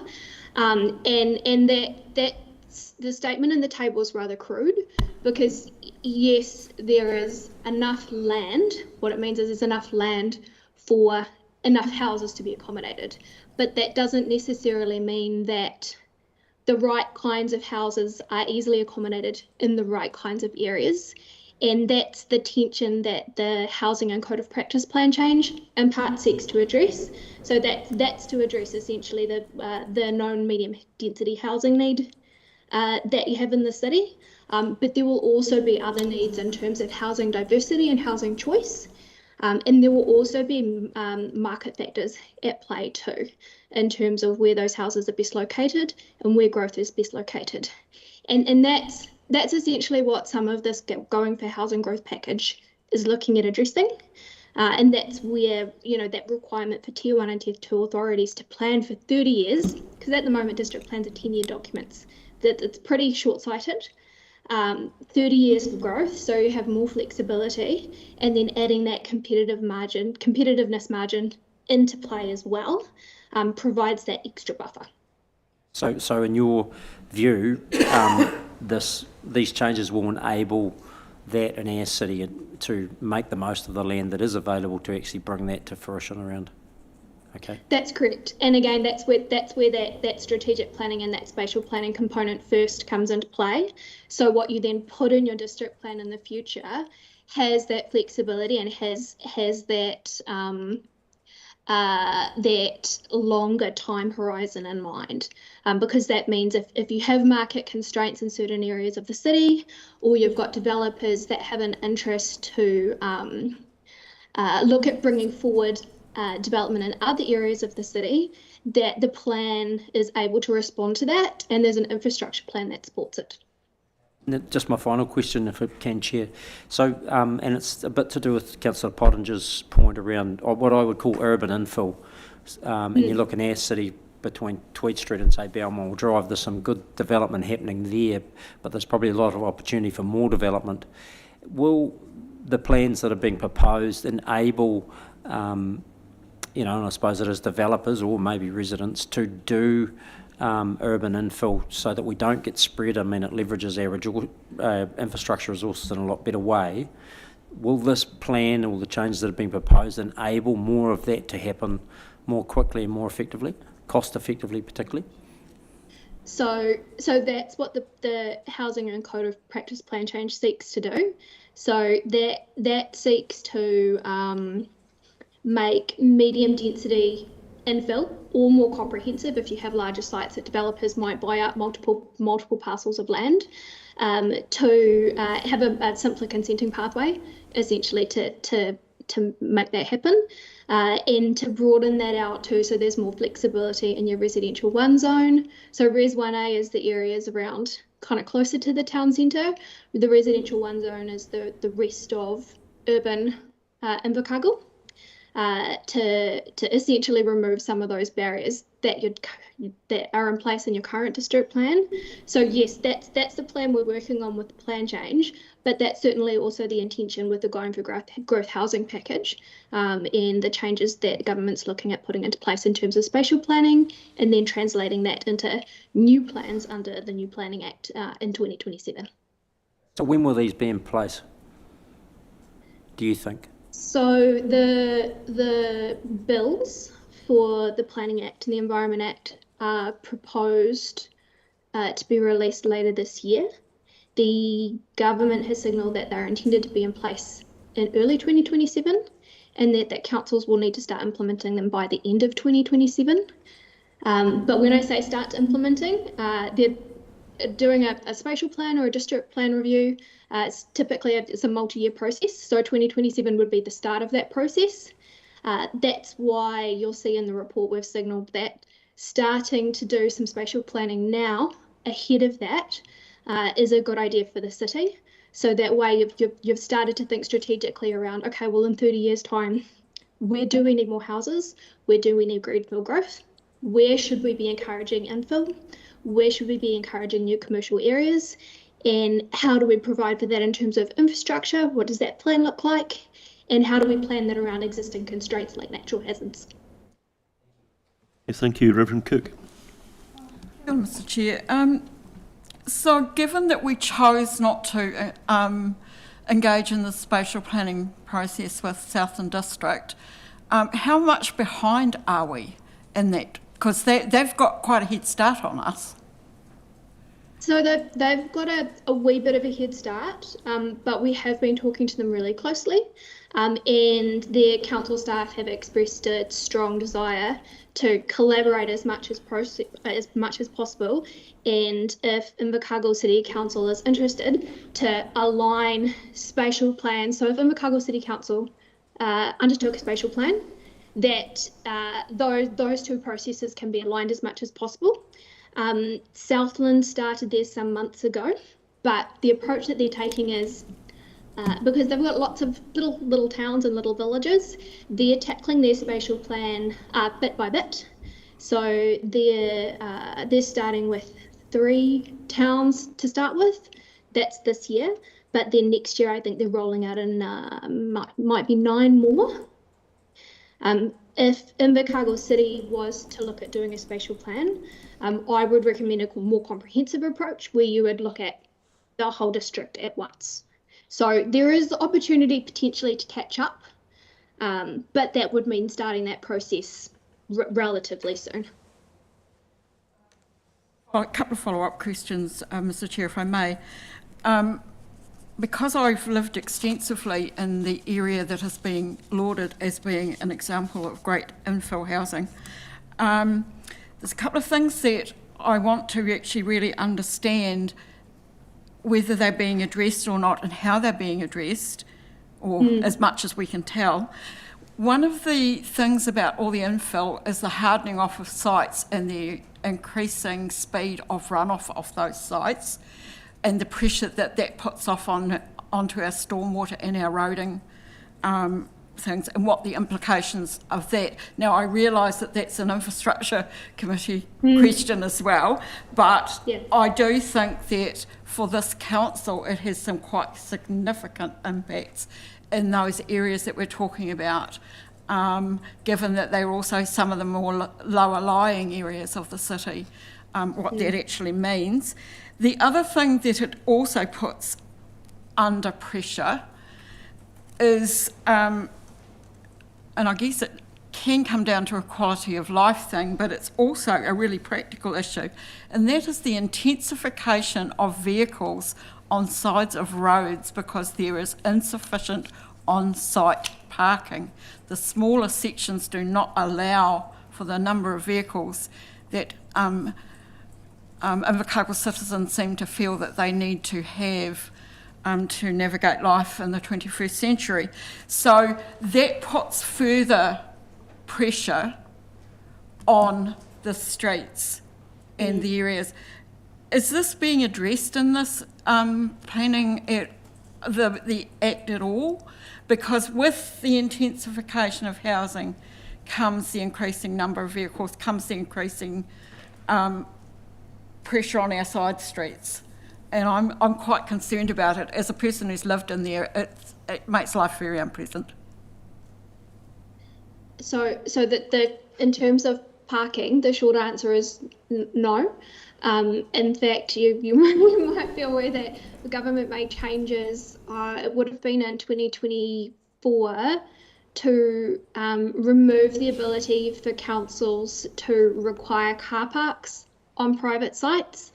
So unfortunately, what can play out and does play out in some districts, Christchurch City's an example in some areas, is that you then have quite comprehensive medium density developments being enabled and therefore being taken up by developers, but that does push people to parking on the street. Some councils, most councils try and address this as well as they can. Where you've got a comprehensive application on a large area, you can build car parking bays into new roads. For existing areas, it is trickier, and I think if that restriction wasn't in place, many councils would still have parking requirements in their plans. But unfortunately, there's not much that we can do about that other than encourage private developers through good quality design guides to provide for those parking facilities themselves. And that's particularly important at that pre-application phase when a developer approaches council to underdo a medium density resource consent application, that council's providing that advice around making sure that car parking and access and accessibility and all those sorts of things are still considered in the design, regardless of whether they're strictly required or not.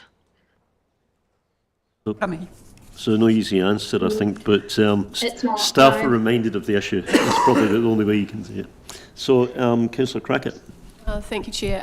Probably more of a question off the back of Reverend Cook's for Jonathan, but it is my understanding that in any new build you have to have at least 40% of the total land area remained as permeable surface. So through you, Chair, yes, that's correct. So 40% of new construction still has to be permeable so that the stormwater has the ability to run off through the land rather than it all just be concreted. Does that help answer your first question, Reverend Cook? I think the theory is great, but as you walk down the street and you see whole sites where there is only concrete and gravel, because a very sterile sort of easy maintained surface, but also as you see the sections getting smaller and smaller, I wonder how practical 40% actually even is. But I appreciate the point that you're making. Okay, so I think we'll move on. Lisa, we have 3 recommendations. Is there anything you want to say before we take those? Yeah. I, if it's all right, I might just spend a few minutes taking you through the second part of the report that relates to the proposed plan stop changes to the current resource management bill. Now I'm speaking on the fly a little bit here because amendments to the bill were only released at, I think it was about 11 a.m. this morning. So that does have a few implications for the current code of practice and housing plan change that it will be useful to update you on. But it doesn't necessarily change the recommendations that you have before you. Long story short, there's an amendment bill to the Resource Management Act currently before Parliament that makes a number of changes that we talked about at the last committee meeting in July. Further changes have now been proposed through that bill. The bill is intended, I think it actually has its third reading later this week, so may well be in place by the end of the month. What the additional changes seek to do is to essentially halt any current district plan changes or plan reviews. So this directly relates to the Code of Practice and Housing plan change that we've been discussing, unless a specific exemption is sought and approved by the Minister. Having had a look at the changes to the bill today, you might recall at the last committee meeting, the resolution was to provide feedback to government to see if essentially housing plan changes like this could be added to the list of automatic exemptions. Now that we've seen the proposed changes, and they are still proposed, it's just an amendment paper. But what we are seeing is that hasn't been taken up. So the only avenue to continue with the Code of Practice and Housing plan change is to apply to government for an exemption. There will be 3 months from enactment, so essentially 3 months potentially from the end of August to lodge that application with government, and then the Minister has some criteria that they'll work through to consider whether the exemption should be approved or not. If it is approved, then the plan change can essentially continue. If it isn't approved, then the plan change will need to essentially stop. That work won't necessarily be lost if we're council heads in end of 2026, 2027 as a spatial planning process. We can feed that into that process then. But it is something to be aware of, and Michael Morris does have some changes to the recommendations that were made to essentially provide approval to the Chief Executive to apply for that exemption if that's where the Act lands in a couple of weeks' time.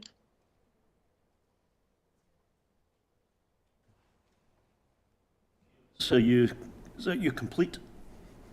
That's me complete, yeah. Okay. But a bit of change from what you had in front of you. So it's certainly a very complicated subject, isn't it? Pardon me. So we now have 4 recommendations. We had 3 in the paper. We now have a 4th. The first one is to receive the report.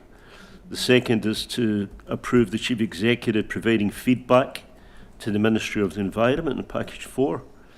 The third is that we will be receiving a further report in September to the Community Wellbeing Committee.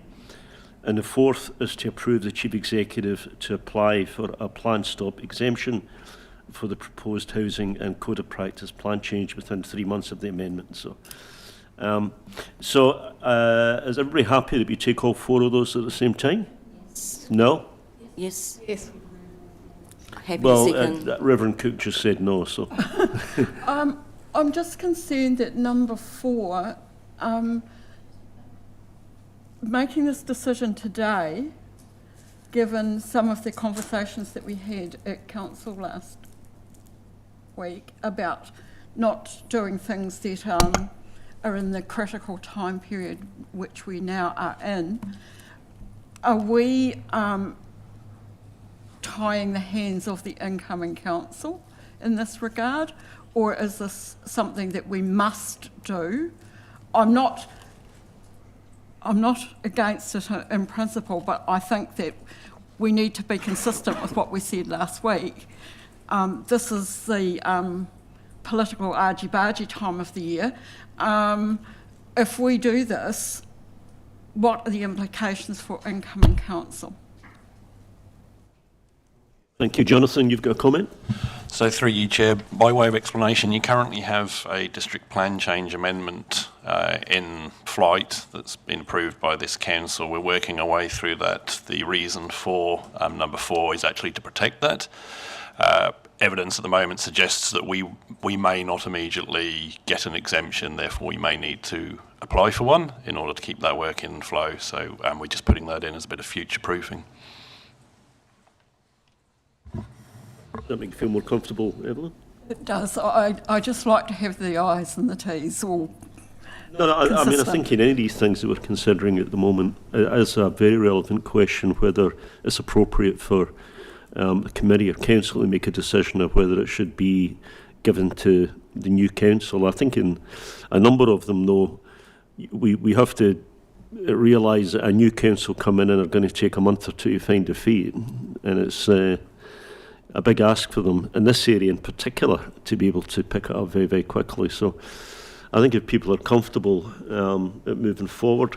So, Rangi, you asked a question, or are you moving it? No, the comment was that I believe that this current council is in a better position to make a decision on it than any new council. Took the words out of my mouth. So, Councillor Soper?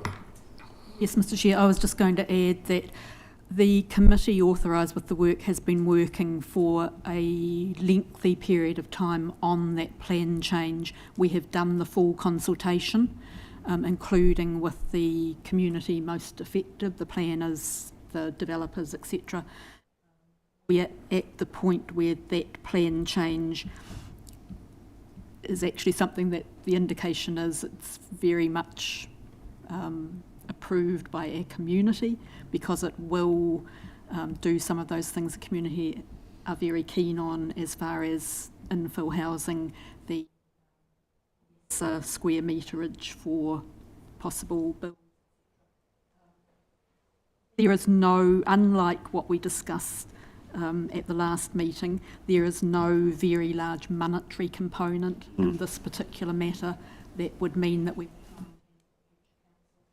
in fact, as Councillor Pottinger's just said, this council is best able to make this decision on applying for this exemption, because after all the work that has been done, it would be a great pity for this council and our constituents to wait until to be able to do the things that this plan change will allow. Support that. So, Annalisa wants to comment, but can I just ask, Councillor Soper, are you moving all four recommendations? I'd be happy to move all four, yes. Okay, and it's seconded by Trish. Yep. So, Lisa, do you want to comment? Thank you. Yes, I just wanted to add to that. Seeking an exemption essentially would, and once that exemption's approved, would essentially enable council to continue with the project plan and business as usual in terms of developing the plan change. There will still be a report, once the plan change is ready to be notified, there will still be a report that will go to council to approve or otherwise to actually notify the plan change at that stage. So the decision about whether the council wishes to, yes, we're happy with this, we do want to proceed, is a decision that is still ahead as well. Thank you. So we have a mover and a seconder. Is there any further discussion? All those in favour say aye. And so we're moving all four recommendations.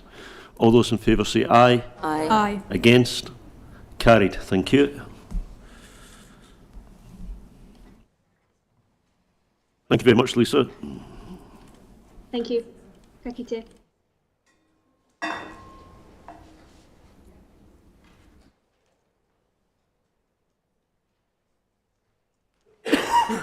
So the next paper is on is tab 10, the local alcohol policy paper, on page 79. And Gillian, it's you go again. So we will take the report as being read. So this report brings together all of the pre-consultation work that's been done with the reporting agencies, which is the police, the medical officer of health, licensing inspectors, and other key stakeholders that we have engaged with. We had a good response from the pre-consultation with a number of matters highlighted for consideration that are reflected in the report. The report contains a number of matters for consideration, each with its own recommendation. A number also have an alternative option for the committee to consider. So I'll hand over to Hannah and she will take... So maybe just for clarification then, Gillian, so that everybody's on the same page about where we are in the process. In July, we had a paper on this matter, which this committee, debated at actually quite great length. We were very mindful in that meeting that we did not actually have all of the research data in front of us at that stage. And we did ask that before any final decision was taken, we had some preliminary thoughts, but before any final decision was taken by the committee, that staff should go away and collect further data and bring it back to the next meeting. So here we are today. Actually, we've got nearly 300 pages of, data, so we got what we asked for. So I don't think we're going to be able to work through 300 pages, Gillian. So I think we must assume that every councillor has read all of the reports. I'm sure that they have. So maybe you just give any comments that brief comments that you want to against each one, and then we'll deal with each of the recommendations in turn. Yes, sorry, that was the intention, that Hannah will Okay, just thank you. provide some background comments, and then you'll be able to consider each recommendation. Okay. Okay, thank you, and through you, Mr. Chair. So I'll try to keep this as brief as possible because, yes, I appreciate there's a lot of information here, but we wanted to take it option by option so that the Council really has an opportunity to make these decisions and shape the draft local alcohol policy in the way that is preferred for this Council. So the report, as you've seen, we have the background information, and then we've addressed each of the areas that can be covered in the local alcohol policy in turn. So if we begin with recommendation A or point 2A there in the recommendations, which begins at page 105 in the agenda. So this one's nice and brief. Broad areas means you can put a provision in the local alcohol policy which allows you to restrict licences or types of licences to one or more broad areas. This is something that received some support in our early engagement efforts, but we haven't seen a particular local need for in Invercargill, hence the recommendation at this time to make no changes to the current provisions. Subject, obviously, to any questions or any other decision made here. I just wondered whether we should approve or otherwise these as we go. That might be the best approach. Otherwise, we have to look back and do it again. So, point 2A, we are asked to agree or disagree. I think we should start with a motion that we agree. Will somebody move that? Okay, thank you, Barry, and seconded by Councillor Soper. Is there any further discussion on that point? If not, all those in favour say aye. Aye. Against? Sorry? Sorry, Chair, I just want to know that I'll abstain from the vote with Yes. those two pretty Okay, hefty submissions. understood. Are you going to abstain from all of them? There are two quite meaty submissions on this one, so I just wonder whether that's the appropriate thing. Okay, Happy so to, we'll happy do- to take we'll do- advice, but Okay, we'll do it one at a time then. Okay then, so all those against, say aye. No against? Nobody? Okay then, so 2A is agreed. 2B. 2B. So this relates to the proximity of licensed premises to other licensed premises. I just want to highlight here that there is a bit of overlap in this discussion between this, which is really getting at the clustering of premises of a particular type, and some of the discussion is very similar to the discussion about the density of premises, which is how many premises you find in various areas. So there is evidence, as detailed in the report, that on-licence clustering in particular can lead to greater instances of violence. We have seen some local data to suggest that there is some increase in alcohol-related police incidents, especially in the CBD, especially later on in the evenings. The off-licence clustering as I've mentioned, really goes to density, which is really addressed in by another provision of local alcohol policy. And again, whilst recognising that there is data to support this sort of policy, there isn't a lot of specific local data to support such a policy, and again, hence the recommendation for no change at this time. But as an alternative, we've detailed there, this council may want to consider introducing a minimum distance between licensed premises, which is what you're able to do as part of this sort of provision. That 400-metre figure there comes from advice that had been provided by the Medical Officer of Health to Dunedin when they were looking at their local alcohol policy. Other distances have been suggested, but it's a starting point and something to consider. Any questions on that point? Yes, Councillor Pottinger. I would assume, anyone who travels overseas, goes anywhere, any major city in New Zealand, you've got a strip that has bars, restaurants, whatever, and to me that's healthy. It's easier for the police to keep an eye on, it's easier for the patrons to wander up and down. If you get take a look at the mall, take a look at S Street, take a look at Don Street, I believe that the management of proximity is awesome. I think it's a great thing. And come summertime, you've got our brief week of people sitting outside, and that's even better. So look, I would have a policy that tries to cluster everything. Yeah, so I think that's a very good point. Panya, did you have a question? Yeah, I just wanted to highlight that, just in the submissions and things like that, it was just really interesting. From the police actually putting one in and like that. So when I see something like that,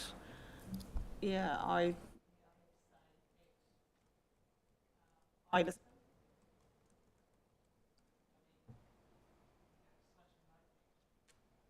So again, we'll take will someone move that we agree, and we'll see if that gets up. Thank you, Ria. Seconded by Trish. Is there any other discussion? All those in favour say aye. Aye. Aye. Against? Carried. Thank you. 2C. Thank you. So this is looking at sensitive premises and the proximity of licensed premises in relation to those sensitive premises. First point I just want to raise quickly on page 107, I think it was, or perhaps page 108, noted that no one had specifically recommended introducing a ban on new licences in proximity to sensitive premises. That's not quite right. Actually, the Medical Officer of Health does advocate a ban on the issuing of new licences, which is mentioned later on in that part of the report, so I just wanted to clarify that. There really are various options that can be considered as part of this sort of policy. So at the moment, we have a requirement for new licence applications basically to consult with any sensitive premise within 50 metres of that licensed premise.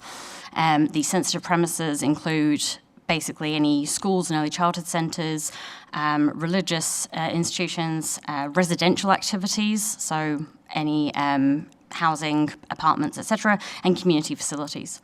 So the first part of the discussion covered in the report is looking at the definition. So the recommendation being made here is to expand that definition to also include healthcare facilities and to include marae. On marae, to start with, there's an argument to be made that a marae is a community facility, in which case it would already be covered, but in any event, it feels more appropriate to have marae specifically addressed, and we have spoken to our mana whenua representatives on this point. Thank you again. And it was noted that due to the location of the marae in Invercargill, perhaps it's not the most pressing area of concern, but again, it's something that it feels appropriate in terms of future-proofing perhaps, or again, just making that really clear. For healthcare facilities, as detailed in the report, there is good evidence that people attending healthcare facilities, especially if they are receiving treatment for alcohol dependency, and that there is evidence of harm or increased harm where there are lots of licensed premises nearby. It's also the sort of place where children might be more likely to go, and there's very good evidence that exposure to alcohol and alcohol advertising is correlated with risks from consuming alcohol earlier in children, again, as detailed in the report. So that's the first part of the recommendation.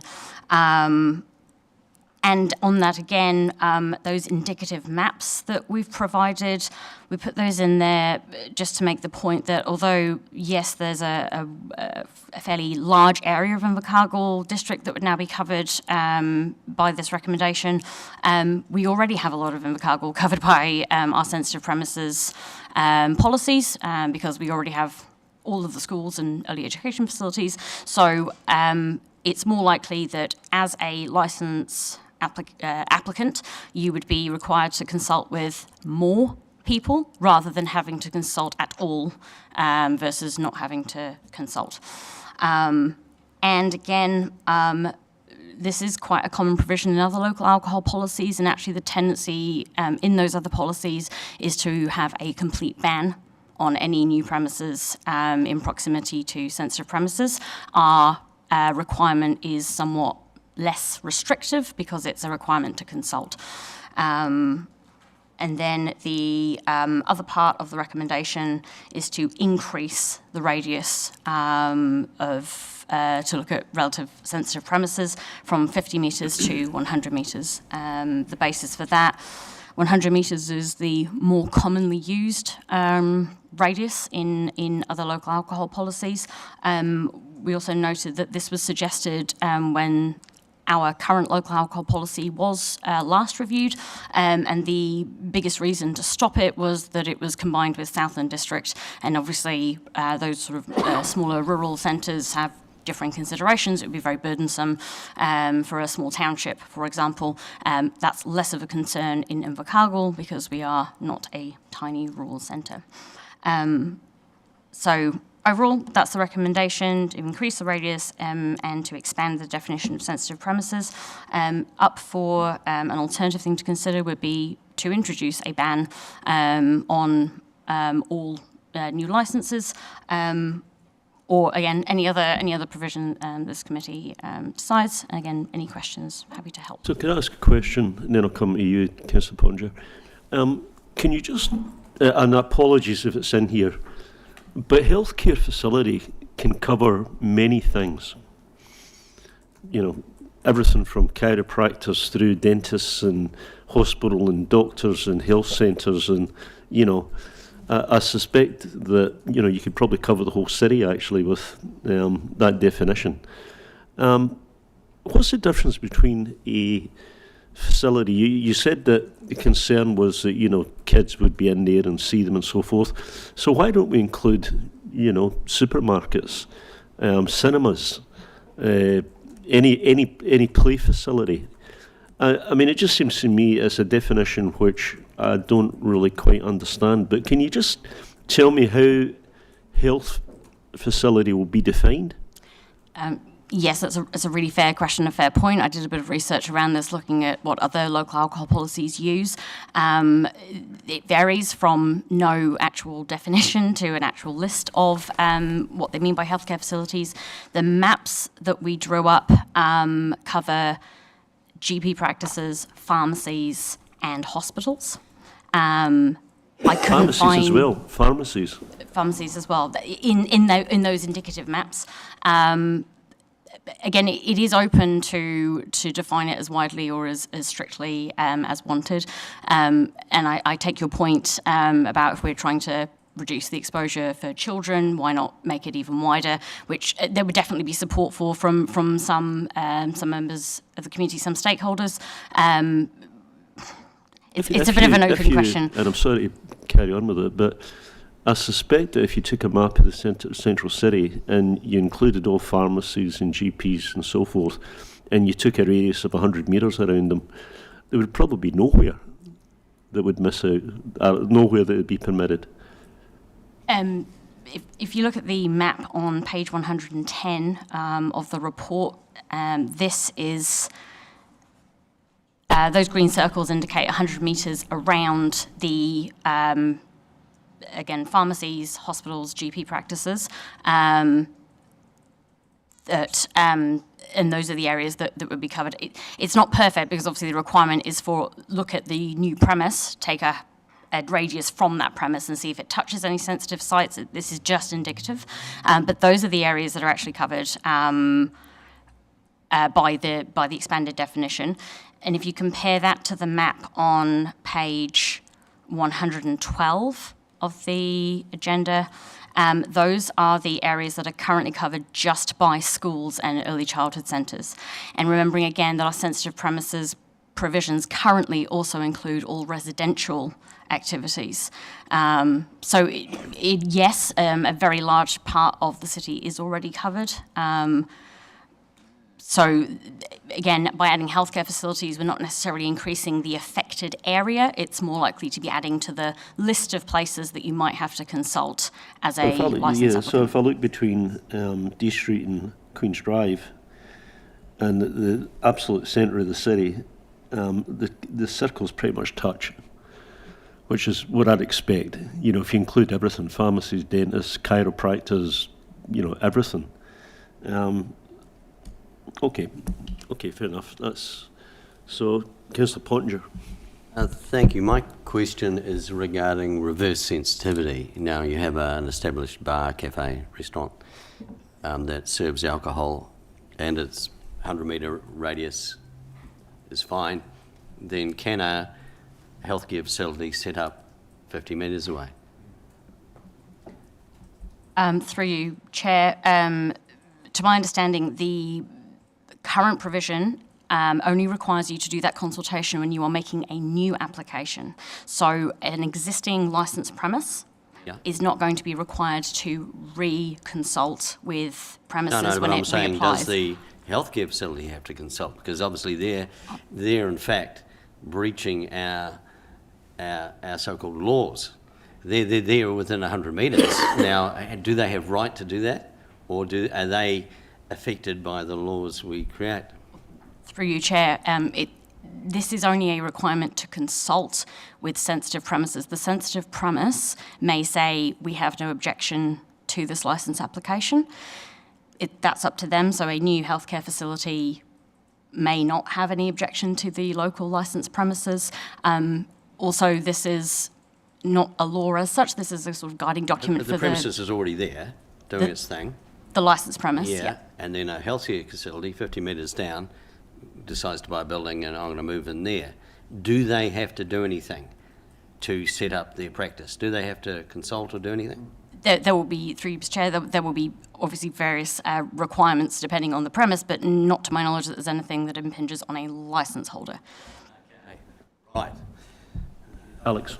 Thank you. I just wanted to confirm that, to the Deputy Mayor's point and somewhat to Councillor Pottinger's point, if we had a healthcare facility that was, 99 metres away from a new facility, and that healthcare centre, be it a chiropractor for want of a better facility, and they objected and they said no, we don't want you here.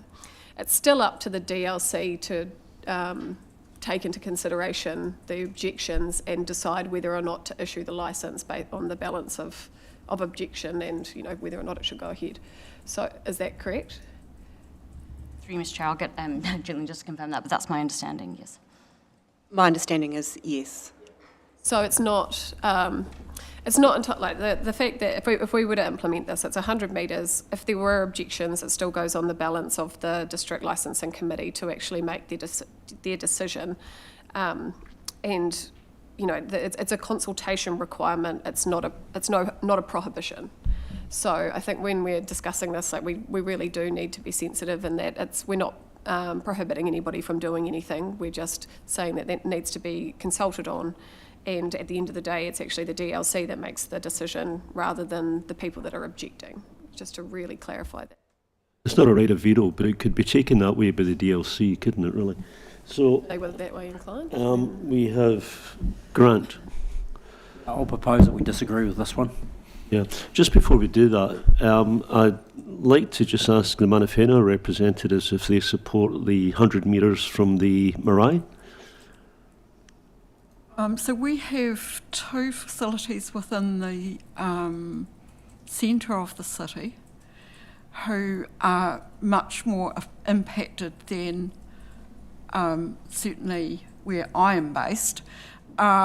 We actually have a ban on alcohol on our marae anyway, so the point is moot. But on the balance of the statistics that say of harm to Māori, I am very much of the precautionary nature. I agree with the 100 metres, and I also agree with the importance of facilities that are offering services, particularly in alcohol harm reduction and family violence, all those sorts of things, being considered as part of the treatment process for people with substance abuse problems, including alcohol harm. And so on that basis, I am supportive of both of the proposals, and I've indicated that in my discussions. Okay. Specifically in the matter of the proximity to the marae, do you want to comment, Panya? Oh, well, I mean, for us, I mean, we are 100 metres plus more, so we're sort of at the back. We also have Panya, can you speak a little closer? We also have a, I won't say ban on alcohol on the marae, but I will say we only allow alcohol for certain events, and it's all controlled and monitored. So literally we have restrictions around alcohol. No, I'm totally in support of what's being presented up there. I mean, I suppose the difference between the two is that there are a limited number of marae, very small number of marae actually, whereas there are many healthcare facilities, so the impact is different. Sorry, Leslie, you were going to say something. Chair, yes, I just want to comment before there's any vote. I just want to remind people that when we are talking about healthcare facilities, we are talking largely about healthcare facilities that deal constantly with people suffering from the effects of alcohol overuse.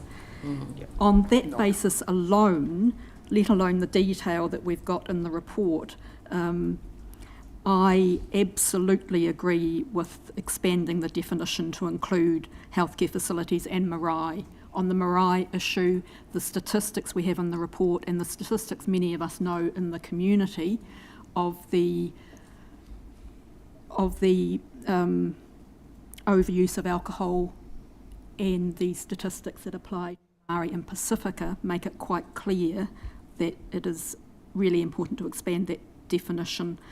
The increasing of the distance from 50 to 100 metres, as I think I said once before, I used to run 100 metre races. 50 metres is a very short distance. Yeah.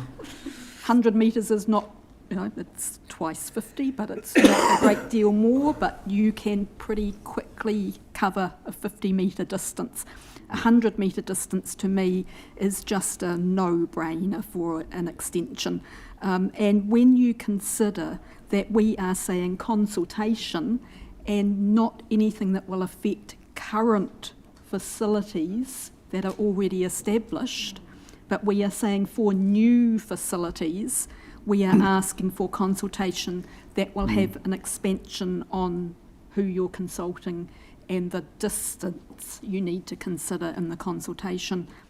I just think the time has come. Look at the number of other territorial authorities that already have a 100 metre distance and some who have more than a 100 metre distance.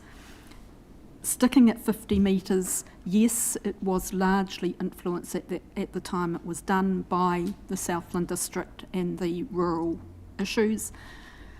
We are in Invercargill City. I think it is well past time that we considered that there is very sense and a huge amount of statistical reasoning behind why we should look at expanding the definition and increasing the distance to 100 metres.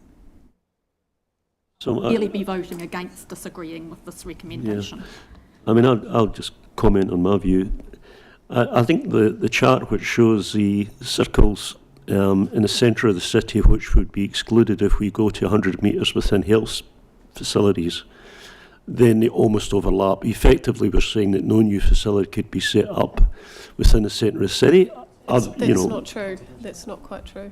Well, I mean, it's not quite true, but it's almost true. No, and that's far from it. And over a period of years. No, but listen, I listen to you. Over a period of years, decades if you like, as old facilities closed who had continuity of licences, and new facilities sought to open, then it would be very difficult for them to do so, I suggest. No, respectfully, Deputy Mayor, no, that's not the case.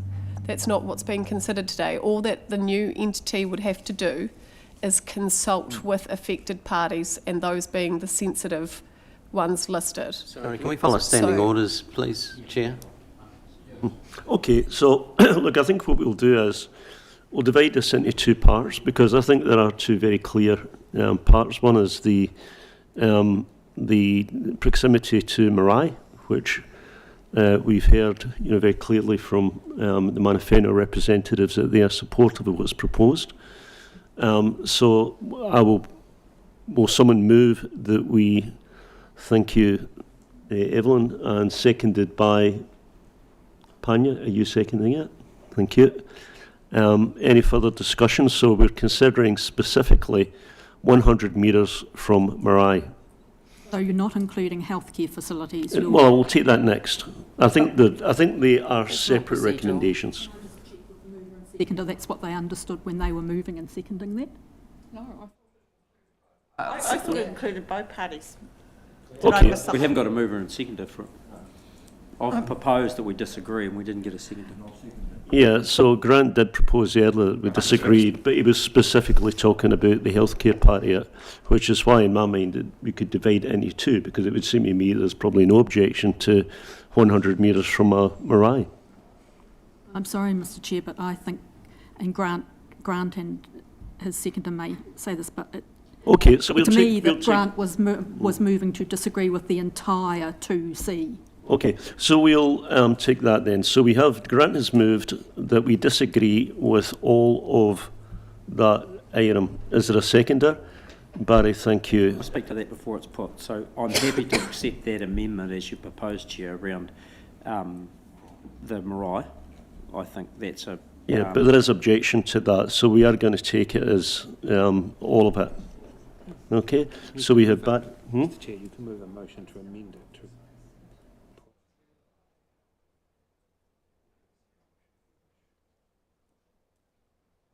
So I'm advised that a motion could be made to split them. I'm happy to move that motion that we split the two. If somebody will second that. Thank you, Barry. Is there any discussion on that? What are you splitting specifically? Mr Chair? Say that again. What are you splitting specifically? So that we are splitting the health services from the Marai. And so proposing the 100 metres with the Marai. 100 metres for the Marai. Yeah. But if there is objection to that, we'll take the two of them together. I'm actually just trying to be helpful because I know there's strong feeling on the part of the two Manawhānau representatives that they do wish that part of it to pass. Of course, there is a risk that if the whole of it fails, then that part does not pass, which is why I'm trying to split it. It may be that both of them pass. So, if I may, Mr Chair, I'm at a bit of a loss as to how we landed up in the situation we are right now. We've all had the report, we've gone through what we've had to look through in order to make decisions on what we're taking a vote to seat today. So it's kind of muddying the waters a little bit when a 2C's been, by you, directed to be split in two, when we have taken on the discussion of the whole question. And I was wanting to seek advice from Mr Morris. Is this normal standard practice that the chair can split up a suggestion for a vote, and then we have a motion that was already moved by Councillor Dermody earlier in this piece, not seconded by anyone else until he was prompted, and then seconded, and I just feel like this procedure is very messy. So can I have some clarification, please? Through you, Mr. Chair, the process that has been followed is correct. There was a motion put by Councillor Dermody first. He hadn't had the opportunity to call for a seconder at that time, but the correct process was to allow that to happen before the other motions that had been discussed were able to be put. The Chair is able to invite motions to be considered in a different manner, but with the motion being seconded by Councillor Stewart, that ability was removed from the Chair, meaning that he had to seek an amendment to the motion to pull either the healthcare or the marae facilities out, and I understand that the marae was going to be the first one voted on, the healthcare was to follow, and that was to then be seconded, which was done by Councillor Stewart. So the motion that would be put at this stage was to amend C to make it to C Roman 1 and C Roman 2, one of which will have the marae in, and the other will have health facilities in, meaning that there will be two votes that will then follow should the amendment motion pass. Thank you. You just clarified and unconfused the situation. So does everybody understand that motion? So before we vote, could we please see the C1 and 2 actually up on the screen? And if I can take 2 minutes, I can make that happen for you, Councillor. 2 minute break. 2 minute recess.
So when we took the recess, it was so that number C could be split, as it is shown on the board.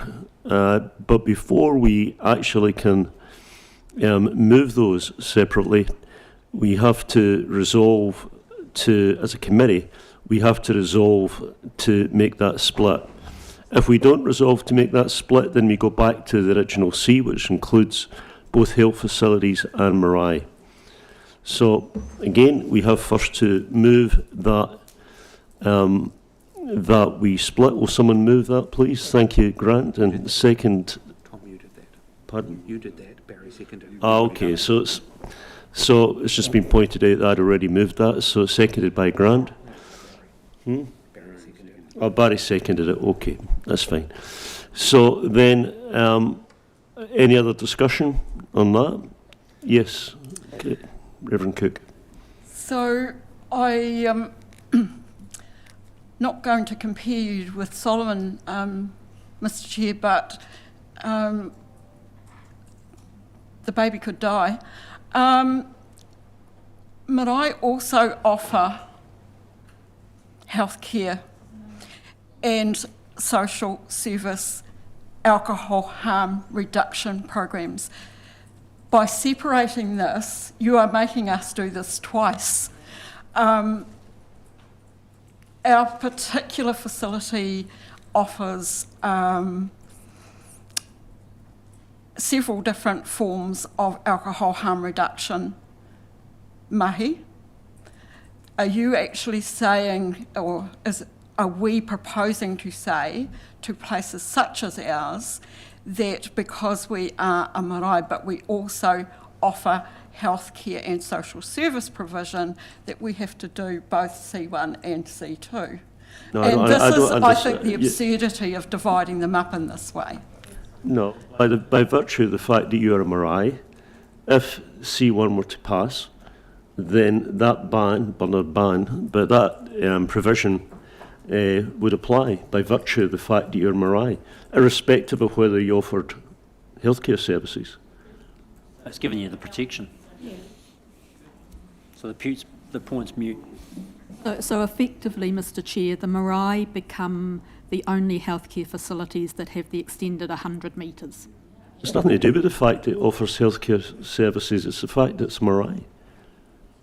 I mean, I'm trying to be helpful with this. If this one fails, we go back to the whole thing.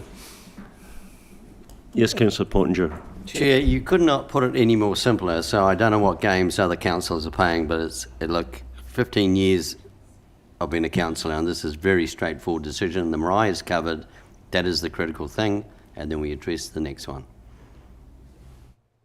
So we have a mover and, sorry? Peter. Yeah, thank you, Mr. Chair. Sensitive premises, you've got marae up there, which I agree. Why aren't we including churches and mosques in that same section? Why aren't we? Because they are included. They're already covered. I think we need to leave that as a rhetorical question, Peter. I understand the point, but you know, there is no answer to it. You can just as well argue why not include supermarkets and movie theatres. They are included already. Pardon? Yes. Already in the lab. Sense of They are. premises, religious and gathering assemblies. There is an answer. There is And an answer. religious They are. premises are already in the lap. So look, we have a mover and a seconder. Just to be clear, what we are considering is splitting it. It's not C1 and C2. We're considering whether it should be split into C1 or C2. We have a mover and a seconder. Let's do it by show of hands because it is going to be close. All those in favour of splitting? 1, 2, 3, 7. So we have a majority that carried, so we have now split it. So we will now consider C1 and C2 separately. Yes, Councillor. Yes, Reverend Cook. I move that we agree with C1. Okay, thank you. Is there a seconder for I'll that? second that. Okay, thank you. So we have a mover and a seconder for C1. All those in favour for agreeing with C1. All those in favour, well, let's do it by hands. Show of hands. That's carried. So now we will consider C2, which is a question of proximity to healthcare facilities. So, yes. Disagree. Okay. I second that. So it's been seconded, it's been moved and seconded that we agree to include healthcare facilities. All those in favour, show of hands. Yeah, I had my hand up to speak. Was that okay? Yes, sorry. Sorry. Look, I'll be voting against this on the grounds that no credible answer was given regarding my reverse sensitivity question. No solid answer was given. So I have no idea where that sits of one of those institutions setting up within proximity of an alcohol. So I think people have to take that into account. Yep. So that's the I just want to. Okay, but we have a mover and a seconder for agree. In other words, if that one carries, then it would include healthcare facilities. Sorry, Alex, were you looking to speaker to? I was just looking to answer that question because I think that absolutely was answered, that there is no reverse sensitivity when it comes to a healthcare facility moving into a 100-metre or 50-metre area of an established entity. It would be like a chiropractor setting up 4 houses down from the Northern. They're not going to have to, or a church setting up in the old Appleby, for want of a better example. That's not what's contained within the LAP. Yeah, I understand. So I'll give Councillor Pottinger one more go, and then we're going to vote. Look, the reason why I touched on the reverse sensitivity is that if you have a thing that you can't put something beside this because it'll affect it, then that rule should apply in reverse, that it can't be there as well. That's the reason I raised it. But we have had it cleared up that it does not. No. I'm just saying by right. Councillor Crackett has pointed out quite clearly that the healthcare facility could arrive and set up within the 100 metres of the alcohol establishment. But what we're trying to do here is establish this separation between these entities.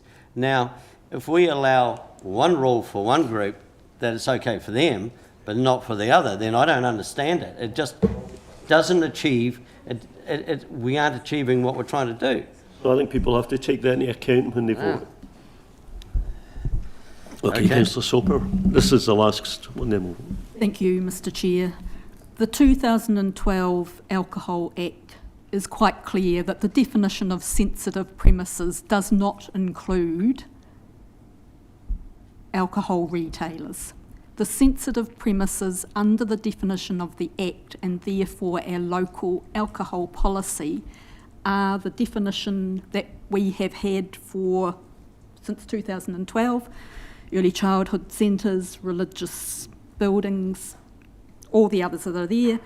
Today we were proposing to add 2 new categories to the definition of sensitive premises.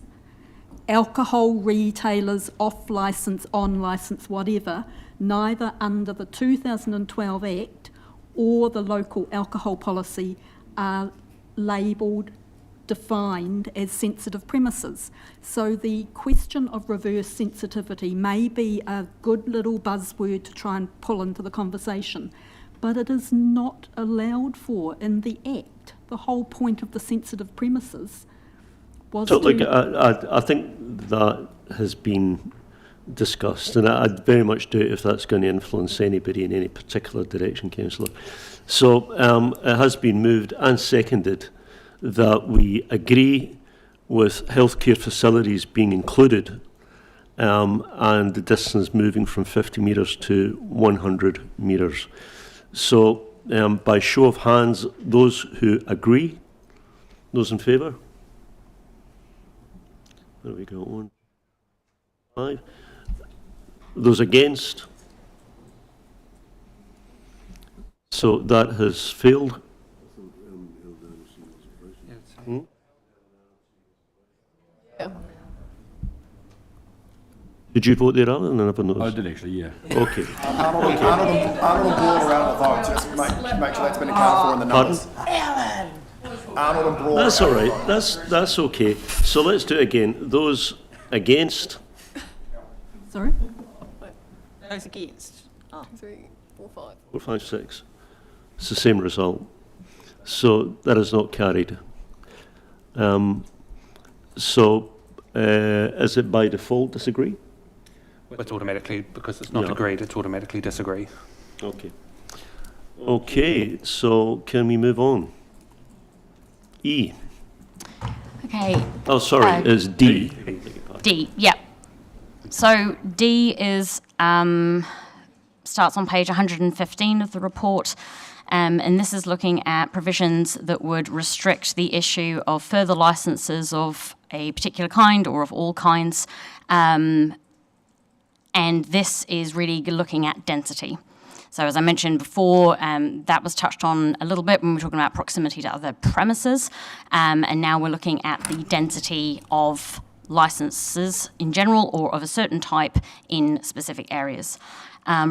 Again, as detailed in the report, there is very good evidence, national evidence, international evidence that higher density of off licences is linked to greater alcohol harm. This is particularly true in terms of chronic harm, so not your ED admissions, your police call-outs, but the chronic health harms. And again, the evidence is good that this is particularly true of higher decile areas.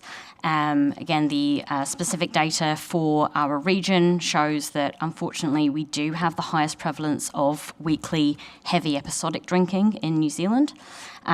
We can also see a sort of spike in or a disproportionate increase in ED admissions from higher deprivation areas within Invercargill, and there's also greater police recorded harm in higher decile areas, and those graphs are provided in the report. On the other hand, the density of off licences in Invercargill is not disproportionately high in areas of higher deprivation if you take into account the population, and again that graph is provided. We detailed in the report that you could single out Bluff as an exception for this. The density of off licences for Bluff is higher, and Bluff does have a higher average decile. But on the other hand, there is no good evidence of particular harms arising out of Bluff that would justify singling them out. The evidence would support if a ban or a freeze or a cap on licences were to be introduced. The evidence supports doing it for all higher decile areas. Looking at our specific context, it's not felt that this is particularly needed at this time, and therefore the recommendation is to make no change to our current provisions. As an alternative, to consider introducing a freeze on the issue of new off licences in those areas of higher deprivation, as has been suggested by some in the early engagement. So the staff recommendation is that there is no change. If someone will move that, thank you. Trish, is there a seconder? Is there a seconder? To no change. Okay, thank you. Barry, discussion? Okay, so we'll move, yes, Reverend Cook. Given that there has been an indication of people challenging the status of the trust in the imminent future, which is the predicator for increased off-licence premises, I'm a little bit uncomfortable about us not having a limitation on expansion of off-licence premises. It's not an issue for us right now, but it potentially could be.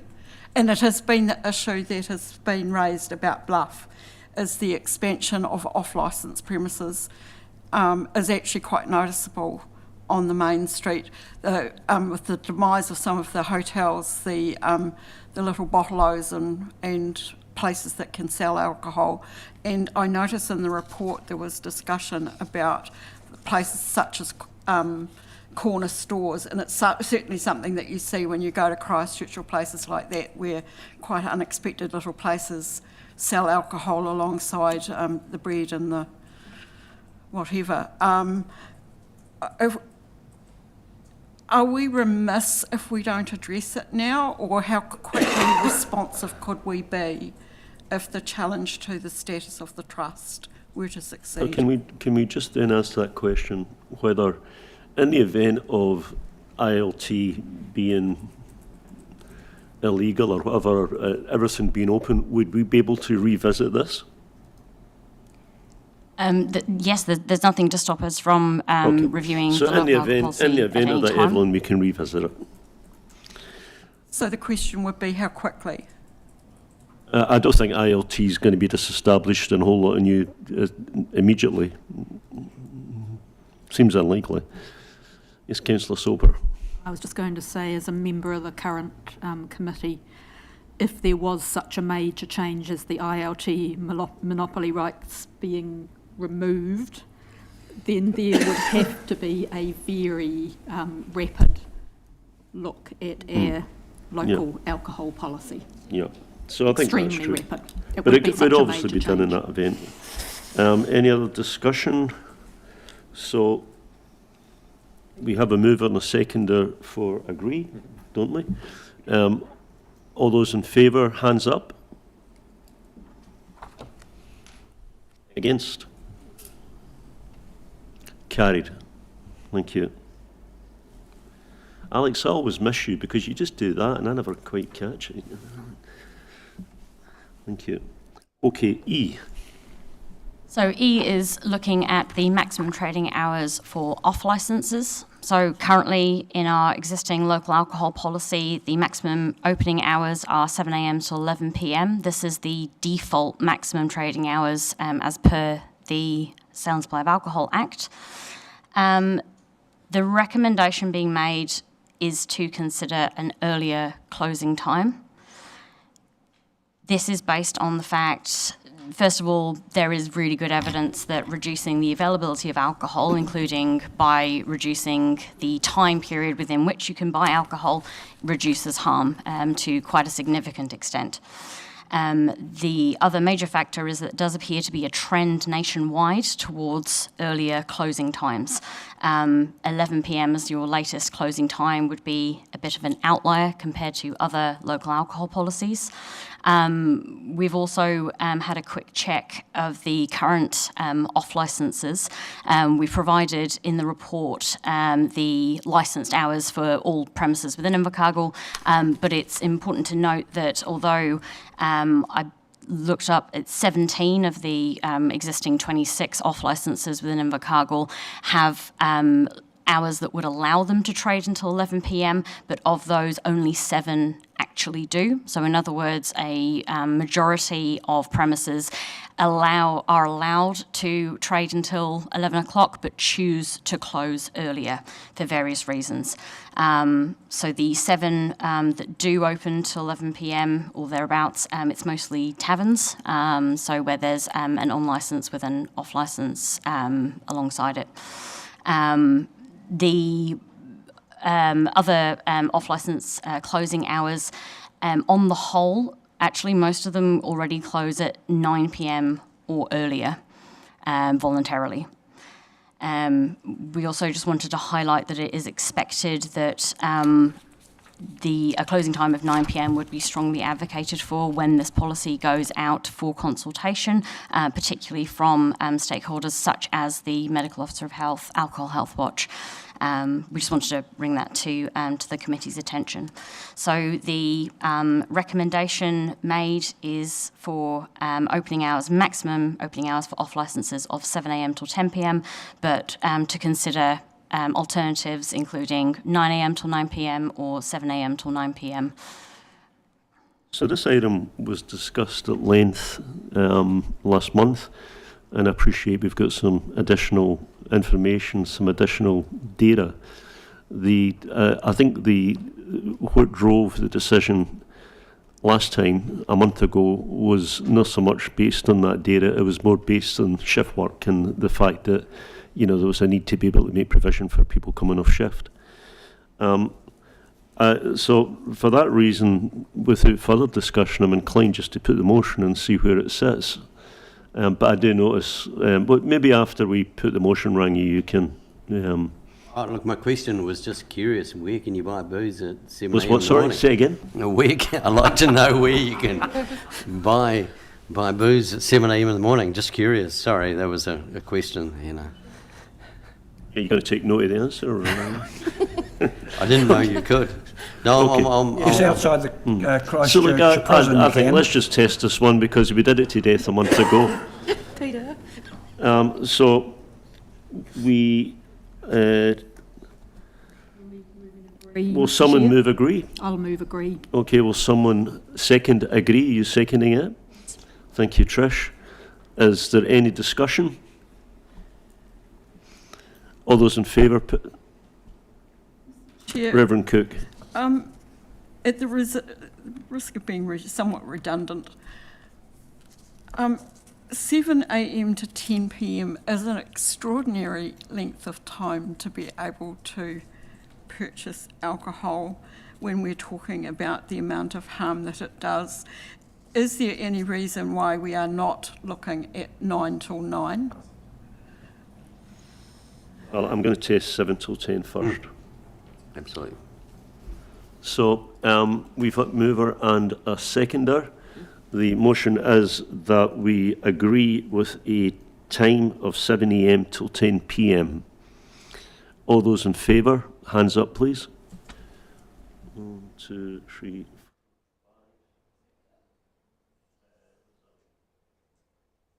And I'm going to support it. So there is a majority, I think. Is that right?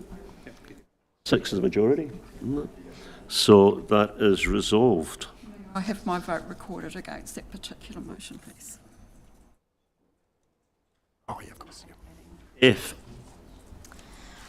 So we can, we've sort of summarised the rest of the types of licences into one, so we may wish to separate them out, but in essence, trading hours for on licences at the moment, we have 8 till 3 within the CBD, 8 till 1 outside of the CBD. There is evidence, again, as detailed, that earlier closing times for on licences help to reduce your instances of acute harms. So that's your injuries and assaults, that sort of thing. Again, as mentioned, there is data to show increases in police harm and ED admissions later on at night. That said, there hasn't been particular concerns raised that made officers want to recommend earlier closing hours at this time. We could watch and see if that changed, hence the recommendation to make no changes to our on-licence hours. Alternatively, it was recommended that we reduce them to no more than 9 a.m. till 1 a.m, so that's an option to be considered. Okay, discussion, Councillor Pottinger. Look, this is, to me, this stands out as common sense because each licensed establishment has incredibly strict rules placed on them not to serve drunk people or to get people into that state. And we should rely on those rules to protect the other people who want to enjoy a well-balanced evening. Now, by using this sort of clandestine shutdown, then you are denying the people who just want to stay out and have a good time. So you're moving agree? Yeah, I'm moving agree, but the reason, because those rules of serving alcohol-affected people are very strict, and I believe the penalties are very strict as well, that if a bar person gets caught or the establishment gets caught. So I think there's enough self-policing within the system to keep it the way it is. Is there a seconder for that? Thank you, Grant. So any further discussion? By show of hands, all those in favour? Carried. G. If I may, at this point, I'll just briefly mention about discretionary conditions in general. As a reminder, the District Licence Committee always has the ability to impose any reasonable discretionary condition that is in keeping with the aims of the Act and doesn't go against the Act.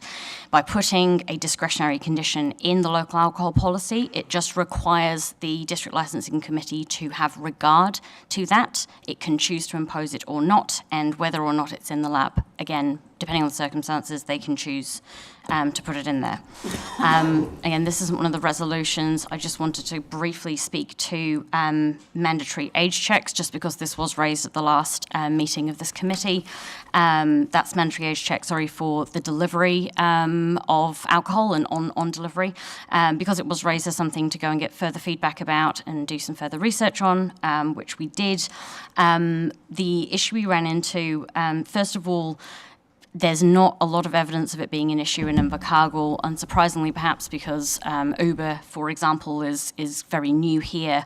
It's not something that we're seeing as a huge trend yet, so it may be a wait and see. That said, there is good evidence nationally that this is a cause for concern. But again, the issue that we really got to was a lot of people who are selling alcohol for delivery are doing so via remote sales.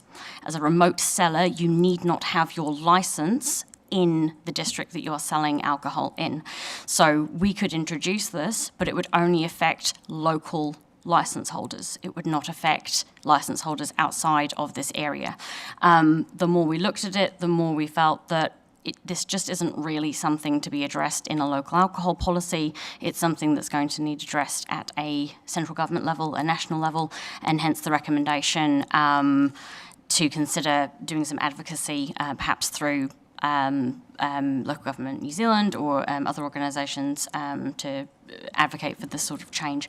I just wanted to address that because it was brought up by this committee last time. Okay. Yeah, it's a pity, but I mean, it's very clear in the report that it's very, very difficult, maybe to the point of being impossible to do what we would have liked to have done. So, understood. So, going back to G, yep. You're saying that we already have that right, but this just reminds that committee that they have that right. Basically, and if it's in the local alcohol policy, the District Licensing Committee is required to consider it. And we do already have provisions around, so looking at G specifically, around signage. That's already in the local alcohol policy. This recommendation would be just to give a little bit more detail on that recommendation, or on that condition, and say that alcohol-related signage would be restricted to no more than 50% of the external area of the premises. There's similar provisions to this in other local alcohol policies. They go to greater or lesser extents. This is a suggestion as a starting point. Okay, so we have a recommendation that discretionary condition be added. Will someone move that we agree with that? Thank you, Trish, and seconded Leslie. Any further discussion? All those in favour, show of hands. Carried. Thank you. H. So again, this was brought up at the last meeting of this committee, adding a discretionary condition around the consumption of alcohol on designated areas of the footpath. Looking at our current licences, there's about 4 premises in Invercargill that have outside seating where they serve alcohol on or adjacent to the footpath. Of those 4, 3 already have this restriction as a discretionary condition that was already imposed by the District Licensing Committee. So again, it seemed fairly straightforward that this is obviously a trend that we're seeing locally, and therefore recommended to be included as a, again, discretionary condition. This is one when I read it, I just wondered if there was any hidden issues around this one that I don't mean purposely hidden, it just means something that we're overlooking in this Move to ranking. agree. Pardon? Move to agree. Second. Well, moving seconded, that's fine. Look, Ryan, comment? Well, I'm Question? just picking up on what the staff member said was regarding, it says of the footpath being that was also mentioned in the same breath by the footpath, and that would be on private property. So are we covering, the footpath is one thing, that's council property, but if you have private property, like the Langlands has its own area, then that's just by the footpath. So the use of the word footpath needs to be a bit clearer on. It says of the footpath, it doesn't say by the footpath. No, that's what I mean. Of the footpath. Yeah, it says of the footpath, so that means that people drinking on the footpath, but we were just told that it also includes establishments that are adjacent to the footpath with their outdoor I drinking. haven't quite picked that up, sorry, do you want to just clarify that? Yeah, absolutely. To clarify, I was referring to there are a number of licensed premises in Invercargill who have outside areas, outside dining areas where they are on or adjacent to, and of those licenses, a number already have a limitation on the maximum time that they can be open to. That's been already imposed as a discretionary condition. Just that the footpath thing, to me, means footpath only. That's all. I was just... Well, as it's worded, it says of the footpath. Of, not off. Not of, of. No, but it doesn't include areas adjacent to the footpath. It doesn't say that. By the way it's worded, it means of the footpath, But are you saying that if we resolve this, it will actually include areas off 2F's the footpath? Through the Langlands, it will include that. Yeah, that's the, yeah. And it will include outside the Tuatara, it will include outside the Space Ale House, yeah. Yeah, that's right. It will include that. There's too much discussion, sorry, can you just answer that? To my understanding, no. Again, this is a discretionary condition that the District Licensing Committee has to have regard to. It can impose any such conditions as it wants to, and that will be dependent on the specific licence, the specific premises and the layout of those premises. And again, as the District Licensing Committee has already voluntarily, or of their own volition, already done in a number of cases. Yeah, but Yes, Grant. But if we vote for this, then that goes into our policy, so then they in effect, that becomes the norm, right? That's what we're proposing here. So they don't have the opportunity for the Discretion. Yeah, for that discretion through that committee, do they? We're removing it from here. Through you, no, that's not the case. If it's in the local alcohol policy, it must be given regard. The District Licensing Committee must consider it, but they again retain the discretion to impose it or not. But the point there is, if we vote for it in the policy, it's unlikely that then the committee, would go against the policy, wouldn't it? Through you, Chair, I can't speak to that, but again, if you look at our current list of They take that as a guide, wouldn't they, though? If councils put this in their policy, then they're going to take that as a guide, and that's the risk. So in my thing, if you vote for this, then you're taking away that discretion to hear the licence, and you are affecting some of your existing establishments. So I don't think that's what it says, Grant. But you're saying, look, it may be interpreted that way. Implication of it. Yeah. Which is the Leslie? law, isn't it? Yeah, I was just going to point out, this is adding a discretionary condition, the emphasis on the word discretionary, and it says quite clearly on designated areas of the footpath. So you can't be much clearer about the footpath than saying designated areas of the footpath.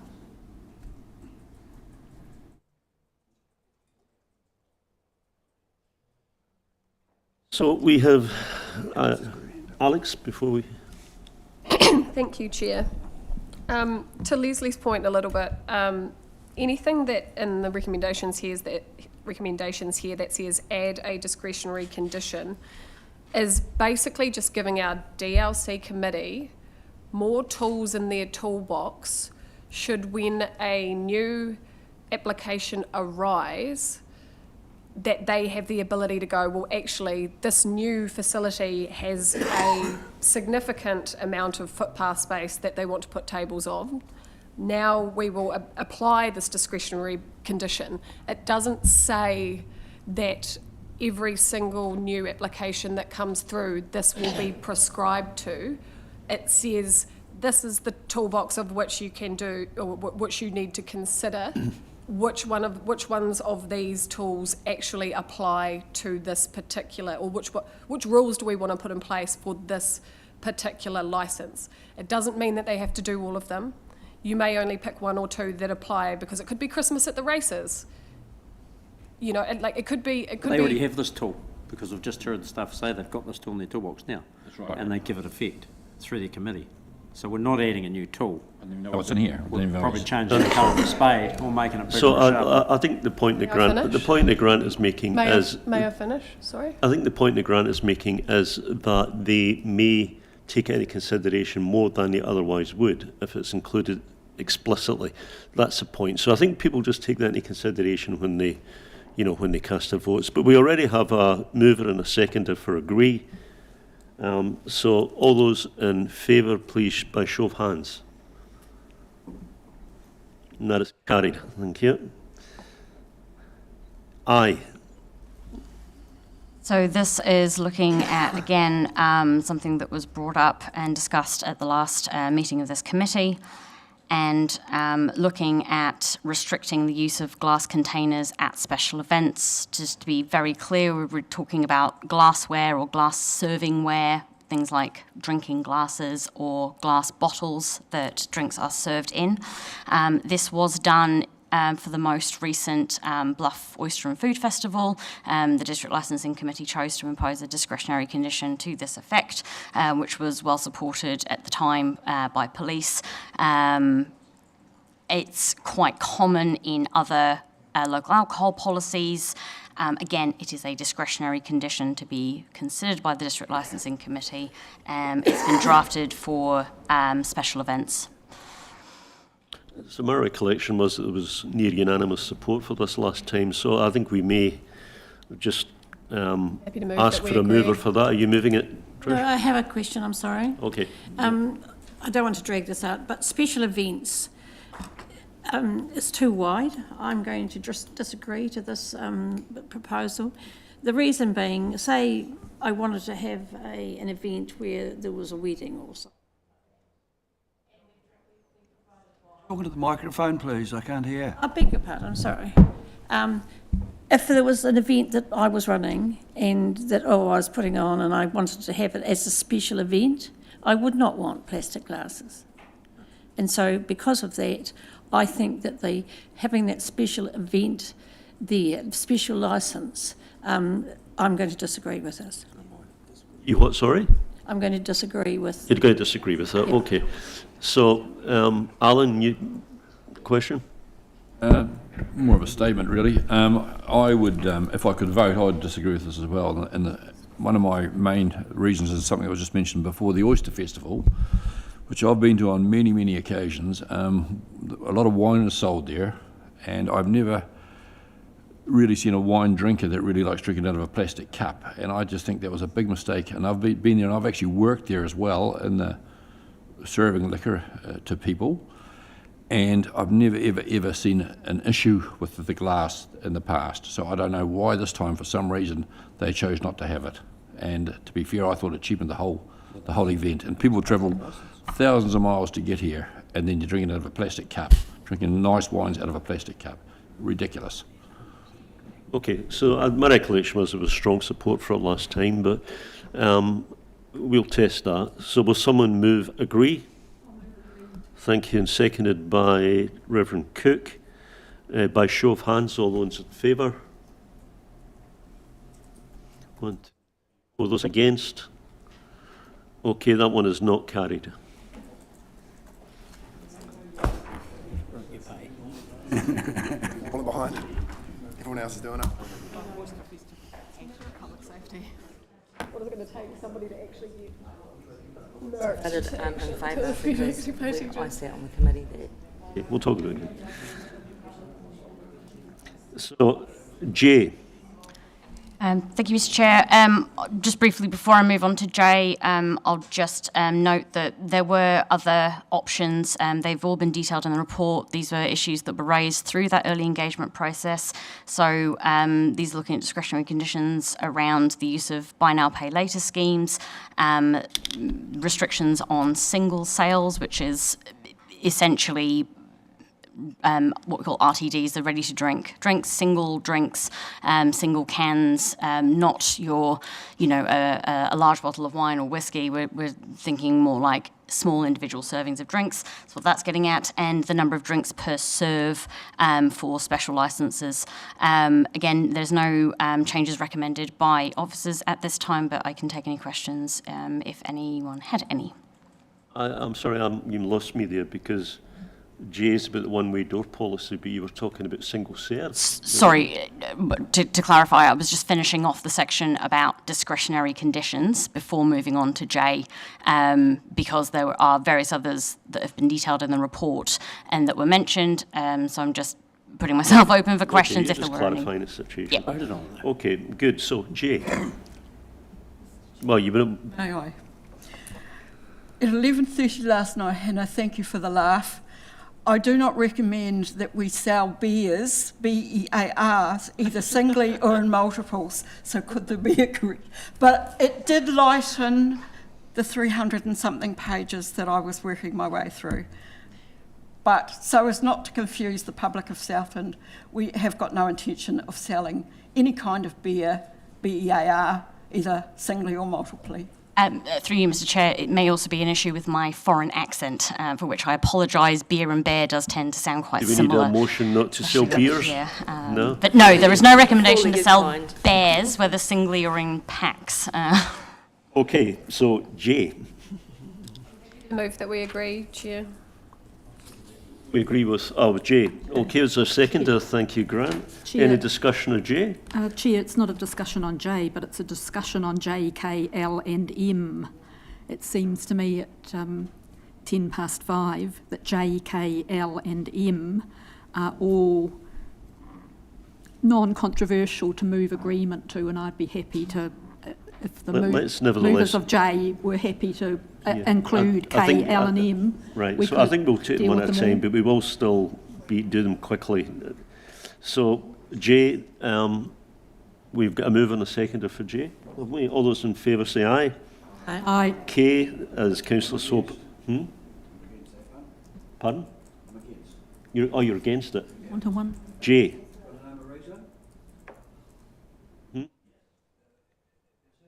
Like a late evening bar, but one door, you're allowed in, go out and not allowed to come back. I had a tradesman that was called out to do a job, and he went and done the job and wasn't allowed back in. And there, but he wasn't drinking alcohol. So it says, once you're out, you can't come back in. Now, he was called out on a job, back to join his wife and family. He was a teetotaler, so I disagree with that one. That's why I disagree. We'll record that. So, K, someone move K? I'll move K, L and M, Mr. Chair. Okay, I'll accept it then in that case. Seconder for 3, K, L and M. Okay, Barry, thank you. Any discussion of them? All those in favour say aye. Aye. Against? Carried. Thank you. So then we're asked to approve the draft local alcohol policy for consultation as it's been presented or as modified by some of the decisions that we've taken today. Will someone move that? Thank you, Ria. Seconded by, thank you, Reverend Cook. Is there any further discussion on that point? All those in favour say aye. Aye. Aye. Against? Carried. I'll move recommendation 4, Mr. Chair. I'll second. Seconded, Ria. Any discussion of number 4? All those in favour say aye. Aye. Against? Carried. Okay, well, I think that concludes that paper. Will someone move that we move into public excluded? Thank you, Trish. Seconded, Barry. All those in favour say aye. Aye. Against? Carried. Thank you. So we move to public excluded. For those of you on live stream who've stayed the whole time, thank you.